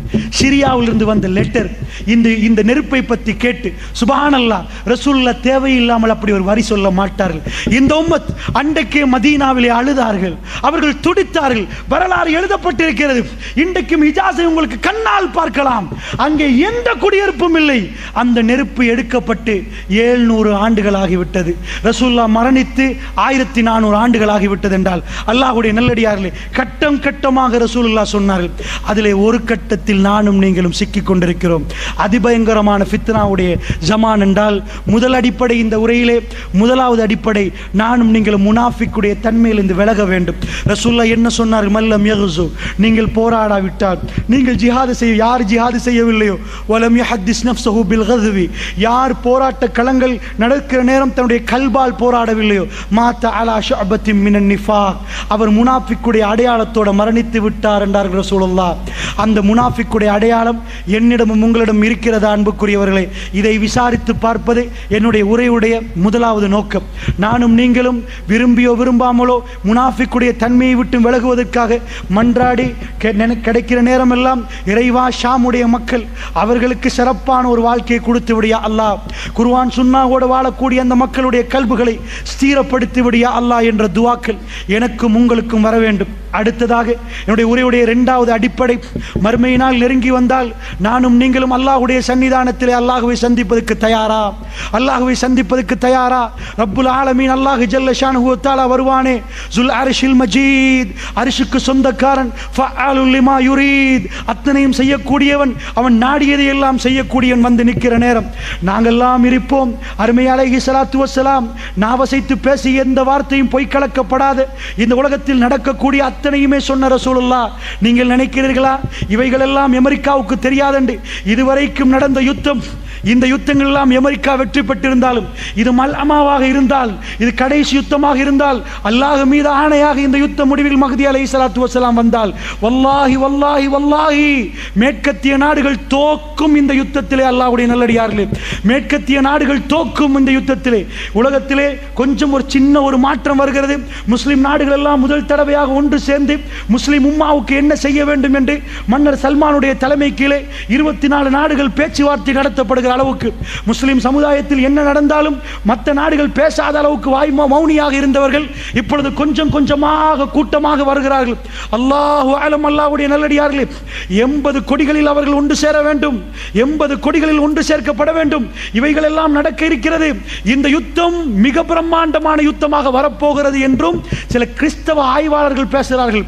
என்ன, உலகத்தின் அடுத்த உலக யுத்தம் வரப்போகிறதா என்று அச்சம் கொள்ளுகிற அளவுக்கெல்லாம் பேசப்படுகிறது. அல்லாஹ்வுடைய நல்லடியார்களே, அப்படி என்றால் நான் அவ்வளவு டீப்பாக போகவில்லை. இவைகளை எல்லாம் கல்வியிலே வைத்து ரசூலுல்லாஹ் அடையாளம் காட்டப்பட்ட எந்த ஊரில் யுத்தம் நடக்கவில்லை சொல்லுங்கள்? யகூதிகளோடு நீங்கள் யுத்தம் செய்யாமல் மறுமை நாள் வராது, மஸ்ஜிதுல் அக்ஸாவை கைப்பற்றும் வரைக்கும் என்றார்கள் ரசூலுல்லாஹ். இன்றைக்கு அதுக்கான யுத்தம் ஆரம்பிக்கப்பட்டு விட்டதா? அது நடந்து கொண்டிருக்கிறதா? எங்கள் கையிலே அக்ஸா வந்து அந்த அக்ஸா எங்கள் கையிலே இருக்கும் வரைக்கும் இருக்கிற நேரத்தில் தான் மறுமை நாள் வரும். அப்படி என்றால் அல்லாஹ்வுடைய நல்லடியார்களே, ரசூலுல்லாஹ் சொன்ன துருக்கியிலே அங்கே யுத்தம் ஆரம்பிக்கப்படுகிறது, ஷாம்லே அங்கே யுத்தம் ஆரம்பிக்கப்படுகிறது என்றால் உடைய கடைசி எப்படி அமையும் தெரியுமா? சிரியாவுடைய படை கான்ஸ்டான்டினோப்பிளில் இருந்து அப்படியே வருவார்கள். தஜ்ஜால் வெளியே வந்து விட்டான் என்று சொல்லி கேள்விப்பட்ட உடனே வந்து பார்த்தால் அது பொய்யான செய்தி. அவர்கள் தன்னுடைய குடும்பத்தோடு இருக்கிற நேரம் திடீரென்று ஒரு தகவல் வரும், நிஜமாக தஜ்ஜால் வெளிவந்து விட்டான் குராசான் பகுதியிலே. அதாவது ஈராக் போன்ற பிரதேசத்தில் இருந்து அவன் வெளியே வருவான். வெளியே வருகிற நேரம் யகூதிகள் எல்லோரும் கிங் ஆஃப் பீஸ் அவர்களும் எதிர்பார்த்து கொண்டிருக்கிறார்கள். அவர்கள் எல்லோரும் ஒன்று சேர்ந்து விடுவார்கள் தஜ்ஜாலுடைய பின்னணியிலே. அந்த நேரத்திலே தான் இமாம் மஹ்தி அலைஹிஸ்ஸலாத்து வஸ்ஸலாம் இருப்பது ஷாமிலே, சிரியாவிலே, திமிஷ்கிலே, பசராவிலே, பசராவுடைய கிழக்கு பகுதியிலே, தமஸ்கஸுடைய கிழக்கு பகுதியிலே வெள்ளை மினாராவில் சுபஹ் தொழுகைக்காக வேண்டி ஆயத்தப்படுகிற நேரம். அந்த நேரத்தில் ஈசா இப்னு மரியமுடைய மகன் ஈசா அலைஹிஸ்ஸலாத்து வஸ்ஸலாம் வானவருடைய ரெக்கையிலே அப்படி இந்த பூமிக்கு இறக்கப்படுவார். ரசூலுல்லாஹ் அடையாளம் காட்டினார்கள், மிக தெளிவாக அடையாளம் காட்டினார்கள். அவர் வர்ணனின ஆடை அணிந்திருப்பார், அவருடைய தலையிலே முத்து முத்தாக வேர்வைகள் இருக்கும்.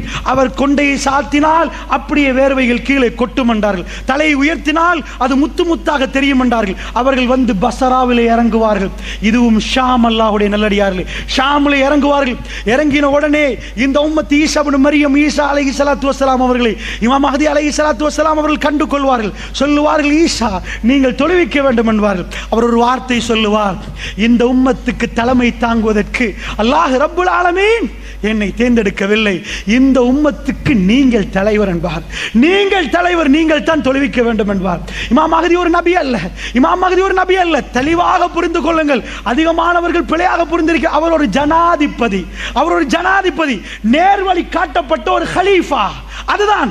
அவருக்கு வகையும் வராது, அவர் குர்ஆனை தான் பின்பற்றுவார், புதுசாக ஹதீஸ் சொல்ல மாட்டார், அவருக்கு வேற எதுவும் கொடுக்கப்பட்டிருக்காது.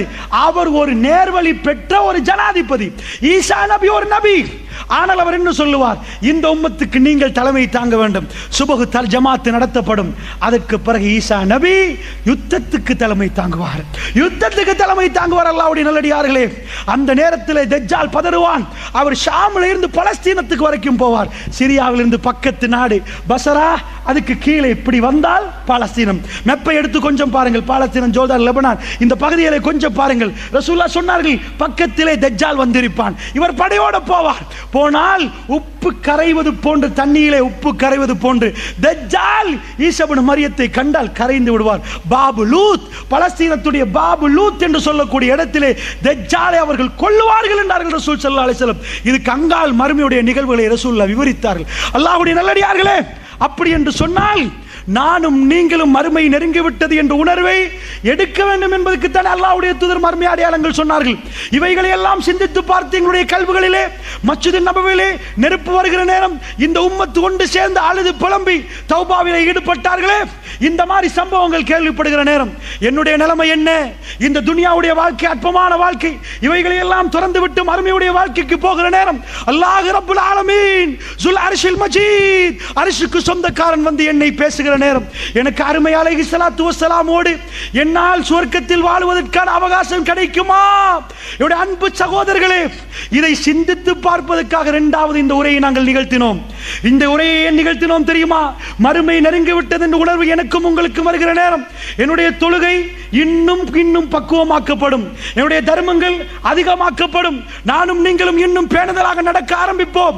அதற்காக வேண்டித்தான் மறுமை அடையாளங்கள் என்று ரசூலுல்லாஹ் போட்டார்களே தவிர, மறுமை அடையாளங்கள் என்று ஏன் ஃபுராத் நதியை பேச வேண்டும்? ஏன் யூப்ரட்டீஸை பேச வேண்டும்? ஏன் அதை பேச வேண்டும்? ஏன் எகிப்தை பேச வேண்டும்? இவைகள் எல்லாம் ஏன் பேசுகிறார்கள் என்றால், இவைகள் ஒவ்வொன்றும் சான்று. அல்லாஹ்வுடைய நல்லடியார்களே, சஹாபாக்கள் எக்கச்சக்கமாக கண்டார்கள். மதீனாவிலே 3000 பேர் 10,000 பேரை வெற்றி கொண்டு அஹ்ஸாபுக்கு பிறகு அவர்களுக்கு ஷாம் கிடைத்தது. உமர் பின் கத்தாபுடைய காலத்தில் உலகமே அவர்கள் கையிலே கிடைத்தது. ரசூலுல்லாஹ் சொன்ன வார்த்தைகள் அத்தனையும் அவர்கள் கண்களால் பார்த்தார்கள். கல்லு கட்டின ஒரு காலம் இருந்தது, கருவூலம் கிடைக்கும் என்று தெளிவான ஒரு ஹதீஸ் வந்தது. எப்படி சொன்னார்கள் தெரியுமா? பாரசீக மன்னருடைய அந்த பணம் இந்த அதாவது இஸ்லாமிய மார்க்கத்துக்காக வேண்டி செலவழிக்கப்படும் என்றார்கள் ரசூலுல்லாஹ். கண்ணு முன்னாடி செலவழிக்கப்பட்டது. அதில் உமர் பின் கத்தாப் துளியையும் தொடவில்லை. சுப்ஹானல்லாஹ், ஒரு எம்பயர், ஒரு ராஜ்யத்தை பார்த்து இதில் உள்ள கருவூலங்கள் அத்தனையும் அல்லாஹ்வுடைய பாதைகளை ஃபீ சபீலில்லாஹ், அல்லாஹ்வுடைய பாதையில் செலவழிக்கப்படும் என்றால், கண்ணு முன்னாடி அது நடந்தது என்றால் அவர்களுக்கு எப்படி இருந்திருக்கும்? அல்லாஹ்வுடைய தூதர் நாமசித்து பேசி அத்தனை வார்த்தைகளையும் கண்ணால் கண்டால், அவர்கள் அத்தனையும் உணர்வு பூர்வமாக பார்த்தால், இவைகள் எல்லாம் யாருக்கும் சந்தேகப்படாமல் உணர்வு, இவைகள் அத்தனையும், இந்த சம்பவங்கள் அத்தனையும் என்னையும் உங்களையும் மறுமைக்கு தள்ளுகிறது என்றால் ரசூலுல்லாஹி ஸல்லல்லாஹு அலைஹி வஸல்லம் சொன்னார்கள், வஜா ரப்புக்க, அல்லாஹ் ரப்புல் ஆலமீன் வருவான், வஜா ரப்புக்க வல் மலக்கு ஸஃபன் ஸஃபா, மலக்குமார்கள் எல்லாம் அணிவகுத்து நிற்பார்கள். வஜி யௌம இஸின் பிஜஹன்னம், நரகம் கொண்டு வந்து நிப்பாட்டப்படும். அல்லாஹ் ரப்புல் ஆலமீன் எல்லோரையும் ஒன்று சேர்த்து இருக்கிற நேரம், நாக்கி சூரு ஊசிஹிம் இந்த ரப்பிஹிம், சில மனிதர்கள் தலைகளை எல்லாம் குனித்து கொண்டிருப்பார்கள். ரப்பனா அப்சர்னா வஸமிஅனா, யா அல்லாஹ் அத்தனையும் பார்த்து விட்டோம், அத்தனையும் கேட்டு விட்டோம், யா அல்லாஹ் சின்ன ஒரு அவகாசம் தந்து விட இறைவா, சின்ன ஒரு அவகாசம் தந்து விட இறைவா, நாங்கள் போய் எல்லாத்தையும் செய்துவிட்டு வருகிறோம் என்று கேட்பார்கள். அல்லாஹ் ஜல்ல ஷானுஹு தஆலா என்ன செய்வான் தெரியுமா? வம்தாசுல் யௌம அய்யுஹல் முஜ்ரிமூன், பாவிகளே விலகி விடுங்கள் என்று அல்லாஹ் ரப்புல் ஆலமீன் சொல்லுவான். பாவிகளே விலகி விடுங்கள். முஸ்லிம்கள் முஃமின்கள் எல்லாம் ஒரு பகுதியாகும், காஃபிர்கள் எல்லாம் இன்னொரு பகுதியாகும், அப்படியே விலகி விடுவார்கள். ரசூலுல்லாஹ் சொன்னார்கள், யா நஃப்ஸி யா நஃப்ஸி யா நஃப்ஸி, என்னுடைய ஆன்மாவை என்னுடைய ஆன்மாவை என்று எல்லோரும் நிர்வாணமாக ஓடி அல்லாஹ்வுடைய சன்னிதானத்துக்கு வருகிற நேரம் அல்லாஹ் ஜல்ல ஷானுஹு தஆலா தீர்ப்பு கொடுப்பான். தனிப்பட்ட ரீதியிலே ஒவ்வொரு மனிதனுக்காக ஒவ்வொன்றாக துருவி துருவி விசாரித்து அல்லாஹ் ரப்புல் ஆலமீன் தீர்ப்பு கொடுப்பானே, அந்த சன்னிதானத்தை பற்றி எனக்கும் உங்களுக்கு என்றைக்காவது ஞாபகம் வந்தது உண்டா? அல்லாஹ்வுடைய நல்லடியார்களே, அந்த சன்னிதானத்திலே நானும் நீங்களும் அல்லாஹ்விடம் பதில் கொடுக்க வேண்டுமே. ரசூலுல்லாஹ்வுடைய முகம் அப்படியே செவந்து விடுமே. அல்லாஹ்வுடைய நல்லடியார்களே, அவைகள் எல்லாம் சொல்லுகிற நேரம், பெருமானாருடைய கடைசி நேரம் உங்களுக்கு நன்றாக தெரியும். எந்த அளவுக்கு அவர்கள் அல்லாஹ்வை நெருங்கினார்கள் என்றால், ஆயிஷா ரலியல்லாஹு அன்ஹா அவர்கள் சொன்னார்கள், திங்கட்கிழமை சூரியன் உதித்தது, சுபஹு நேரம் ரசூலுல்லாஹ் அவர்கள் எழுந்தார்கள். அவருடைய காலுக்கு கொஞ்சம் சக்தி கிடைத்தது. வியாழக்கிழமை ராத்திரி ரசூலுல்லாஹ் வீட்டுக்கு வந்தவர்கள் வெள்ளிக்கிழமை ஜும்மாவுக்கு போகவில்லை. சனிக்கிழமை திடீரென்று முழிச்சு பார்த்தார்கள், மூர்ச்சை அடைந்தார்கள். முழிப்பார்கள், மூர்ச்சை அடைவார்கள். என்னுடைய வீட்டில் அப்படியே இருந்தது. திடீரென்று ஒரு தடவை ரசூலுல்லாஹ் முழிச்சு பார்த்தார்கள். பார்த்து விட்டு கேட்டார்கள், ஆயிஷா வீட்டில் எவ்வளவு இருக்கிறது ஆயிஷா என்று கேட்டார்கள். என் ஞாபகம் சரி என்றால் 6 திர்ஹம் இருக்கிறது என்று ஆயிஷா ரலியல்லாஹு அன்ஹா அவர்கள் சொன்னார்கள். அல்லாஹ்வுடைய தூதர் சொன்னார்கள், ஆயிஷா எவ்வளவு? 6 என்றார்கள். அப்படியா, இதையெல்லாம் அல்லாஹ்வுடைய பாதையில் கொடுத்து விடுவோமா ஆயிஷா? இதை வீட்டில் வைத்துக் கொண்டு நான் எப்படி அல்லாஹ்வை சந்திப்பது ஆயிஷா? சனிக்கிழமை தயாராகிறார்கள். எல்லாத்தையும் கொடுத்த ரசூலுல்லாஹ், இந்த உம்மத்துக்கு தன்னுடைய வாக்குறுதியை நிறைவேற்றிய ரசூலுல்லாஹ் வீட்டில் உள்ள சொத்துக்கள் எல்லாம் கொடுக்கிறார்கள். ஆயிஷா ரலியல்லாஹு அன்ஹா சொன்னார்கள், யா ரசூலுல்லாஹ் கொடுத்து விடுவோம், யா ரசூலுல்லாஹ் கொடுத்து விடுவோம் என்றார்கள். கொடுத்து விட்டு ஞாயிற்றுக்கிழமை ஆயிஷா ரலியல்லாஹு அன்ஹா சொன்னார்கள், அவருடைய தலைவலி கூடியது, மூர்ச்சையிடுவார்கள், திரும்பி பார்ப்பார்கள். பள்ளிவாசலுக்கு போக முடியாத அளவுக்கு ரசூலுல்லாஹ்வுக்கு இருந்தது. வியாழன் இரவு, வெள்ளி, சனி, ஞாயிறு போகவே இல்லை. திங்கட்கிழமை அதிகாலை அல்லாஹ்வுடைய தூதர் திடீரென்று எழும்பி நின்றார்கள். எழும்பி நிற்கிற நேரம் அந்த மக்கள் தொழுகைக்காக வேண்டி இருக்கிற நேரம், எங்களுடைய வீட்டுக்கும் பள்ளிவாசலுக்கும் ஒரே ஒரு திரைச்சீலை ரசூலுல்லாஹ் அகற்றி பார்த்த உடனே மக்கள் எல்லாம் சிரித்தார்கள். மதீனாவிலே அப்படிப்பட்ட ஒரு அமர்கலம், அல்லாஹ்வுடைய தூதர் குணமாகிவிட்டார், அல்லாஹ்வுடைய தூதர் குணமாகிவிட்டார் என்ற அந்த அமர்கலம் பரவுகிற நேரம் அல்லாஹ்வுடைய தூதர் கையை காட்டி, இல்லை இல்லை சிரித்து விட்டே நான் தொழுகைக்கு வரவில்லை என்று கையை காட்டி வீட்டுக்கு வந்தார்கள். அதாவது என்னுடைய மடிக்கு வந்தார்கள். கொஞ்சம் கொஞ்சமாக சூரியன் மேலைக்கு வருகிறது. லுகர் நேரம் வரவில்லை, லுஹாவுடைய நேரம் அதிகாலை, அதாவது சுபஹுக்கு பிறகு லுஹாவுடைய நேரம் உதித்து கொண்டிருக்கிற நேரம் ரசூலுல்லாஹ் உடைய முகம் அப்படியே சுடுவது. ஆயிஷா ரலியல்லாஹு அன்ஹா சொன்னார்கள், ஒரு பாத்திரம் பக்கத்தில் இருந்தது. ரசூலுல்லாஹ் கையை விட்டார்கள், முகத்திலே அப்படியே அந்த பாத்திரத்தால் முகத்தை அப்படியே தடாவினார்கள். முகம் சூடாக இருக்கிறது. அல்லாஹ்வுடைய தூதருக்கு நான் அப்படியே ஓதி ஓடி அவருடைய மேல் அத்தனையும் தடாவினேன். நான் தடாவிக்கொண்டே இருந்தேன் ரசூலுல்லாஹ்வுக்கு. ஆயிஷா என்னுடைய கை அப்படியே ரசூலுல்லாஹ்வுடைய முகத்திலே, ரசூல் ஸல்லல்லாஹு அலைஹி வஸல்லம் அப்படியே தண்ணீரிலே கையை விட்டார்கள், அப்படியே முகத்தை நனைத்தார்கள். ரசூலுல்லாஹ் கொஞ்சம் கொஞ்சமாக செய்கிற நேரம், நான் அவருடைய மேலே அப்படியே துஆக்களை ஓதுகிற நேரம் ரசூலுல்லாஹ் என்னுடைய கையை பிடித்து வேண்டாம் என்றார்கள். என்னுடைய கையை பிடித்து வேண்டாம் என்றார்கள், ஓத வேண்டாம் என்றார்கள். ரசூலுல்லாஹ் நிப்பாட்டினார்கள். அல்லாஹ்வுடைய தூதர் அவருடைய கடைசி நேரம், அது கடைசி நேரம். அவர் ஏன் என்னை நிப்பாட்டினார் என்பதை நான் புரிந்து கொண்டேன். அல்லாஹ்வுடைய தூதர் ஒரு துஆ கேட்டார்கள், அல்லாஹும்ம ஃபிர்லி, இறைவா என்னை மன்னித்து விடு. சப்தம் கேட்கவில்லை, என் காதை கொண்டு போய் ரசூலுல்லாஹ்வுடைய வாயிலே நான் வைத்தேன். ரசூலுல்லாஹ் 3 தடவை கேட்டார்கள், அல்லாஹும்ம ஃபிர்லி, இறைவா என்னை மன்னித்து விடு என்று கேட்டார்கள். அல்லாஹ்வுடைய நல்லடியார்களே, மறுமை நாளுக்காக, அல்லாஹ்வுடைய சந்திப்பாக்காக ரசூலுல்லாஹ் எப்படி தயாரானார்கள்? இந்த உலகத்திலே மிக சிறந்தவர் அல்லாஹ்வுடைய தூதர். அல்லாஹ் மிக சிலாகித்து சொல்லக்கூடியவர், சொர்க்கவாசி. என்ன கேட்டார்? அல்லாஹும்ம ஃபிர்லி, இறைவா நான் ஒரு அடியான், என்னை மன்னித்து விடு ரப்பே, என்னை மன்னித்து விடு. அவருடைய நாவு அசைகிறது, நான் போய் மெல்ல அவருடைய சப்தத்தை கேட்கிறேன். 3 தடவை சொல்லிவிட்டு ரசூல் ஸல்லல்லாஹு அலைஹி வஸல்லம் விரலை மேலே போவதை நான் பார்த்தேன். அல்லாஹ்வுடைய தூதருடைய கை அப்படியே மேலே போனது. ரசூலுல்லாஹ்வுடைய கண் மேலே பார்த்தது. ஒரே ஒரு துஆவை 3 வாட்டி சொன்னார்கள். என்ன சொன்னார்கள்? என்னுடைய நெஞ்சிலே தலை கணக்க பார்க்கிறது. அவருடைய தலை அப்படியே கொஞ்சம் கொஞ்சமாக என் களத்துக்கும் மார்புக்கும் இடையிலே அவருடைய களத்து இருக்கிறது. அல்லாஹ்வுடைய தூதருடைய கடைசி நேரம், விரல் மேலே போகிற நேரம், கண் மேலே போகிற நேரம், அல்லாஹும்ம ஃபிர் ரஃபீக்கில் அலா, யா அல்லாஹ் உயர்வானவர்களோடு, யா அல்லாஹ், யா அல்லாஹ் ஹையஸ்ட் கம்பேனியன், யா அல்லாஹ் மிக உயர்வானவர்களோடு என்னை சேர்த்து விடு யா அல்லாஹ். ஆயிஷா ரலியல்லாஹு அன்ஹா சொன்னார்கள், அல்லாஹ்வுடைய தூதரினுடைய மடியை விடுவதை தீர்மானித்து விட்டார்கள், என் மடியிலிருந்து போவதை தீர்மானித்து விட்டார்கள். நான் உணர்ந்து விட்டேன். அவர் சுவர்க்கத்தை கேட்கிறார், அதிலே உள்ள உறவுகளை கேட்கிறார். இந்த உறவை விட அவர் தீர்மானித்து விட்டார் என்று நான் உணர்ந்து கொண்டேன். ரசூலுல்லாஹ்வுடைய விரல் மேலே போய்கொண்டு அல்லாஹும்ம ஃபிர் ரஃபீக்கில் அலா, யா அல்லாஹ் உயர்வானவர்களோடு யா அல்லாஹ் என்று 3வது முறை சொல்லுகிற நேரம் விரல் அப்படியே கீழே விழுந்து விட்டது. இன்னா லில்லாஹி வ இன்னா இலைஹி ராஜிஊன். ஆயிஷா ரலியல்லாஹு அன்ஹா சொன்னார்கள், அதுக்கு பிறகு ரசூலுல்லாஹ்வுடைய எந்த அசைவும் ஏற்படவில்லை. அல்லாஹ்வுடைய நல்லடியார்களே, அப்படி என்றால் கடைசி நேரத்தில் ரசூலுல்லாஹ் கேட்டது, நானும் நீங்களும் எனக்கும் உங்களுக்கும் எப்பொழுது மரணம் வரும், எப்பொழுது மறுமை வரும் என்று தெரியாது. ஆனால் ரசூலுல்லாஹ்வுடைய ஒவ்வொரு பேச்சும் மறுமையுடைய அடையாளங்களும் எங்கள் கண்ணு முன்னாடி நிகழ்த்து கொண்டு இருந்து கொண்டிருக்கக்கூடிய நேரத்தில் எனக்கும் உங்களுக்கும் திடீரென்று மரணம் வந்தால் நானும் நீங்களும் எப்படி அல்லாஹ் ஜல்ல ஷானுஹு வ தஆலாவை சந்திக்க போகிறோம்? அல்லாஹ்வுடைய நல்லடியார்களே, மரணத்துக்கு வயசு இல்லை, எப்பொழுதும் வரலாம், எப்படியும் வரலாம். அண்மையிலே பக்கத்து ஊர், அதாவது முஸ்லிம்கள் செறிந்து வாழக்கூடிய நாத்தண்டியிலே நாராவில் என்ற ஒரு ஊர், அந்த ஊரிலே நடந்த ஒரு சோக சம்பவம். வறட்சி நிலவி மழை பெய்து மறுபடி வறட்சி நிலவி நேற்று முந்தாத்து கொஞ்ச நேரம் மழை பெஞ்சிச்சு. வறட்சி ஆரம்பத்தில் நிலவுற நேரம் ஸ்காலர்ஷிப் ரிசால்ட்ஸ் வருகிறது. 10 வயசு புள்ள 114 மார்க்ஸ் ஃபெயில் ஆகி விட்டார். வீட்டுக்கு வந்து வீட்டிலிருந்து உம்மாட்ட சொல்றார், கொஞ்சம் குளிச்சுட்டு வாரம்மா. 2 நண்பர்களோடு போனால் தண்ணி இல்லை, வறட்சி, பெக்கோ போட்டு குளத்தை தோண்டிருக்கிறார்கள். அந்த மகன் போற கடைசி பயணம் அது.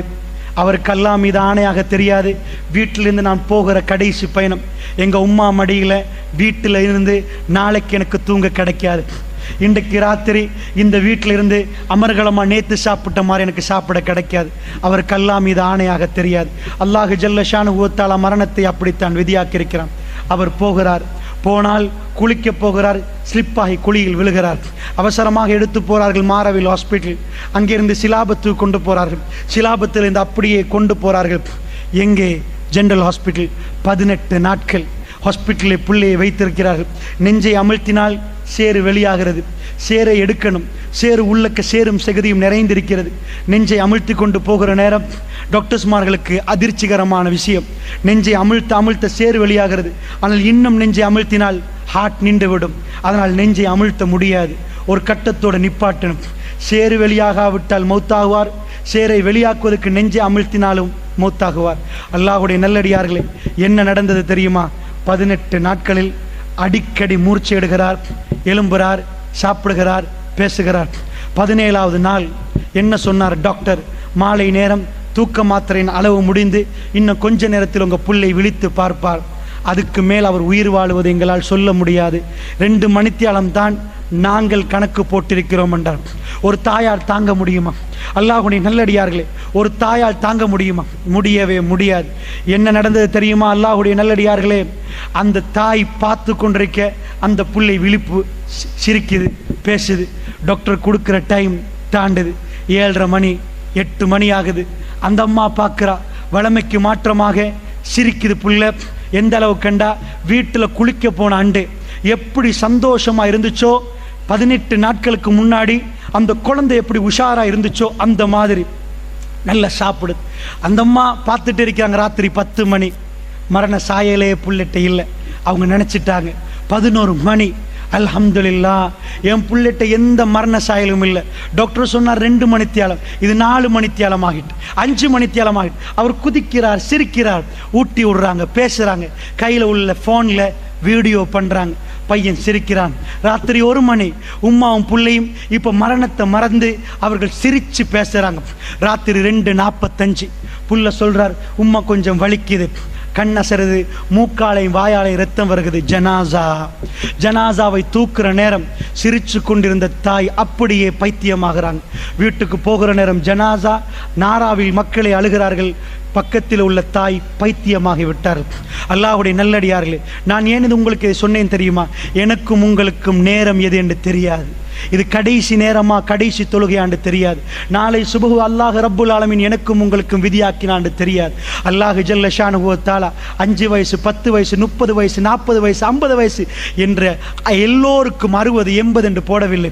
5லும் போவார்கள், 10லும் போவார்கள், 15லும் போவார்கள். ரப்புல் ஆலமீனுடைய சன்னிதானத்தை நானும் நீங்களும் சந்திக்கிறதுக்கு தயாரா அல்லாஹ்வுடைய நல்லடியார்கள். இந்த பயானுடைய அடுத்த நோக்கம் இந்த மக்கள் எல்லாம் திரட்டி மறுமையை பற்றி சிந்தனையை உருவாக்கி நானும் நீங்களும் அல்லாஹ்வுடைய சன்னிதானத்தை சிந்திக்கக்கூடியவர்களாக மாற வேண்டும் என்பதுதான் அடுத்த நோக்கம். அப்படி என்றால் இவைகளை எல்லாம் நன்றாக புரிந்து இந்த நாளில் நாம் எல்லாம் அல்லாஹ்வுக்கு நெருங்கக்கூடிய நாளாக மாறி இந்த உரைகளை இந்த நிகழ்ச்சிகளை இதே மாதிரியான நிகழ்ச்சிகளை உருவாக்குவதற்கு ஒருங்கிணைப்பாளர்களுக்கு இந்த நிகழ்ச்சிகளை செய்தவர்களுக்காக நீங்கள் துஆ செய்ய வேண்டும். இந்த ஊர் மக்களை இதே மாதிரி திரட்டி அந்த மாதிரி இந்த மக்களுக்கு உபதேசம் பண்ணுவதற்கு அவர்களுக்கு அல்லாஹ் ரப்புல் ஆலமீன் அவர்களுக்கு இன்னும் ஹிதாயத்தை கொடுக்க வேண்டும், இன்னும் தைரியத்தை கொடுக்க வேண்டும் என்று நீங்கள் துஆ செய்ய வேண்டும். ஏன் இந்த உலகத்தில் ஃபித்னா எங்கேயும் நிறைந்து கொண்டிருக்கிற நேரம் நல்லுள்ளம் படைத்தவர்கள் அல்லாஹ்வை பற்றி பேசுவதற்கு இந்த மாதிரியான சபைகளை உண்டாக்கினால் அவர்களுக்கு அல்லாஹ் அருள் புரிய போதுமானவன். அல்லாஹ்வுடைய நல்லடியார்களே, இது மிக புனிதமான சபை. ஏனென்றால் நானும் நீங்களும் அல்லாஹ்வை பற்றி பேசினால் மலக்குமார்கள் இங்கே சூழ்ந்து விடுவார்கள். இவர்கள் போய் அல்லாஹ்விடம் சொல்லுவார்கள். அல்லாஹ் ரப்புல் ஆலமீன் கேட்பான், யார்? அல்லாஹ் கேட்பான். அல்லாஹ்வுக்கு எல்லாம் தெரியும். அவர்கள் கேட்பான், யார்? அவர்கள் எதை கேட்கிறார்கள், எதை கேட்டார்கள்? அல்லாஹ் ரப்புல் ஆலமீனிடம் மலக்குமார்கள் சொல்லுவார்கள், யா ரப், யா ரப். அவர்கள் உன்னை பற்றி பேசினார்கள். அவர்கள் எதைக்காக பேசினார்கள்? அவர்களுக்கு என்ன வேண்டுமாம்? சுவர்க்கம் வேண்டுமா யா ரப்? அல்லாஹ் கேட்பான், அவர்கள் சுவர்க்கத்தை பார்த்து விட்டார்களா? என்னுடைய அரிசை பார்த்து விட்டார்களா? யா ரப், அவர்கள் அதை ஒன்றையுமே பார்க்கவில்லையா அல்லாஹ்? அவர்கள் எதையும் பார்க்கவில்லை. அப்ப ஏன் கேட்டார்கள்? யா ரப், அவர்கள் உன்னை நம்பியிருக்கிறார்கள், இந்த சுவர்க்கம் அவர்களுக்கு வேண்டும் என்று அவர்கள் கேட்கிறார்கள். அல்லாஹ் ரப்புல் ஆலமீன் சொல்லுவானா, அந்த சபையில் உள்ளவருடைய பாவங்களை எல்லாம் நான் மன்னித்து விட்டேன் மலக்குமார்களே, நீங்கள் சாட்சி என்று அல்லாஹ் ரப்புல் ஆலமீன் சொல்லுவானா. நல்ல அல்லாஹ்வை பற்றி பேசக்கூடிய சபைகள், அப்படிப்பட்ட கண்ணியமான சபைகள். அல்லாஹ் ரப்புல் ஆலமீன் என்னுடைய மரணத்துக்கு முன்னாடி அந்த மாதிரியான சபைகளில் என்னையும் அல்லாஹ் உங்களையும் சேர்த்தருள் புரிவானாக. வ ஆகிர் தவானா அனில் ஹம்துலில்லாஹி ரப்பில் ஆலமீன். வஸ்ஸலாமு அலைக்கும் வரஹ்மத்துல்லாஹி வபரகாத்துஹு.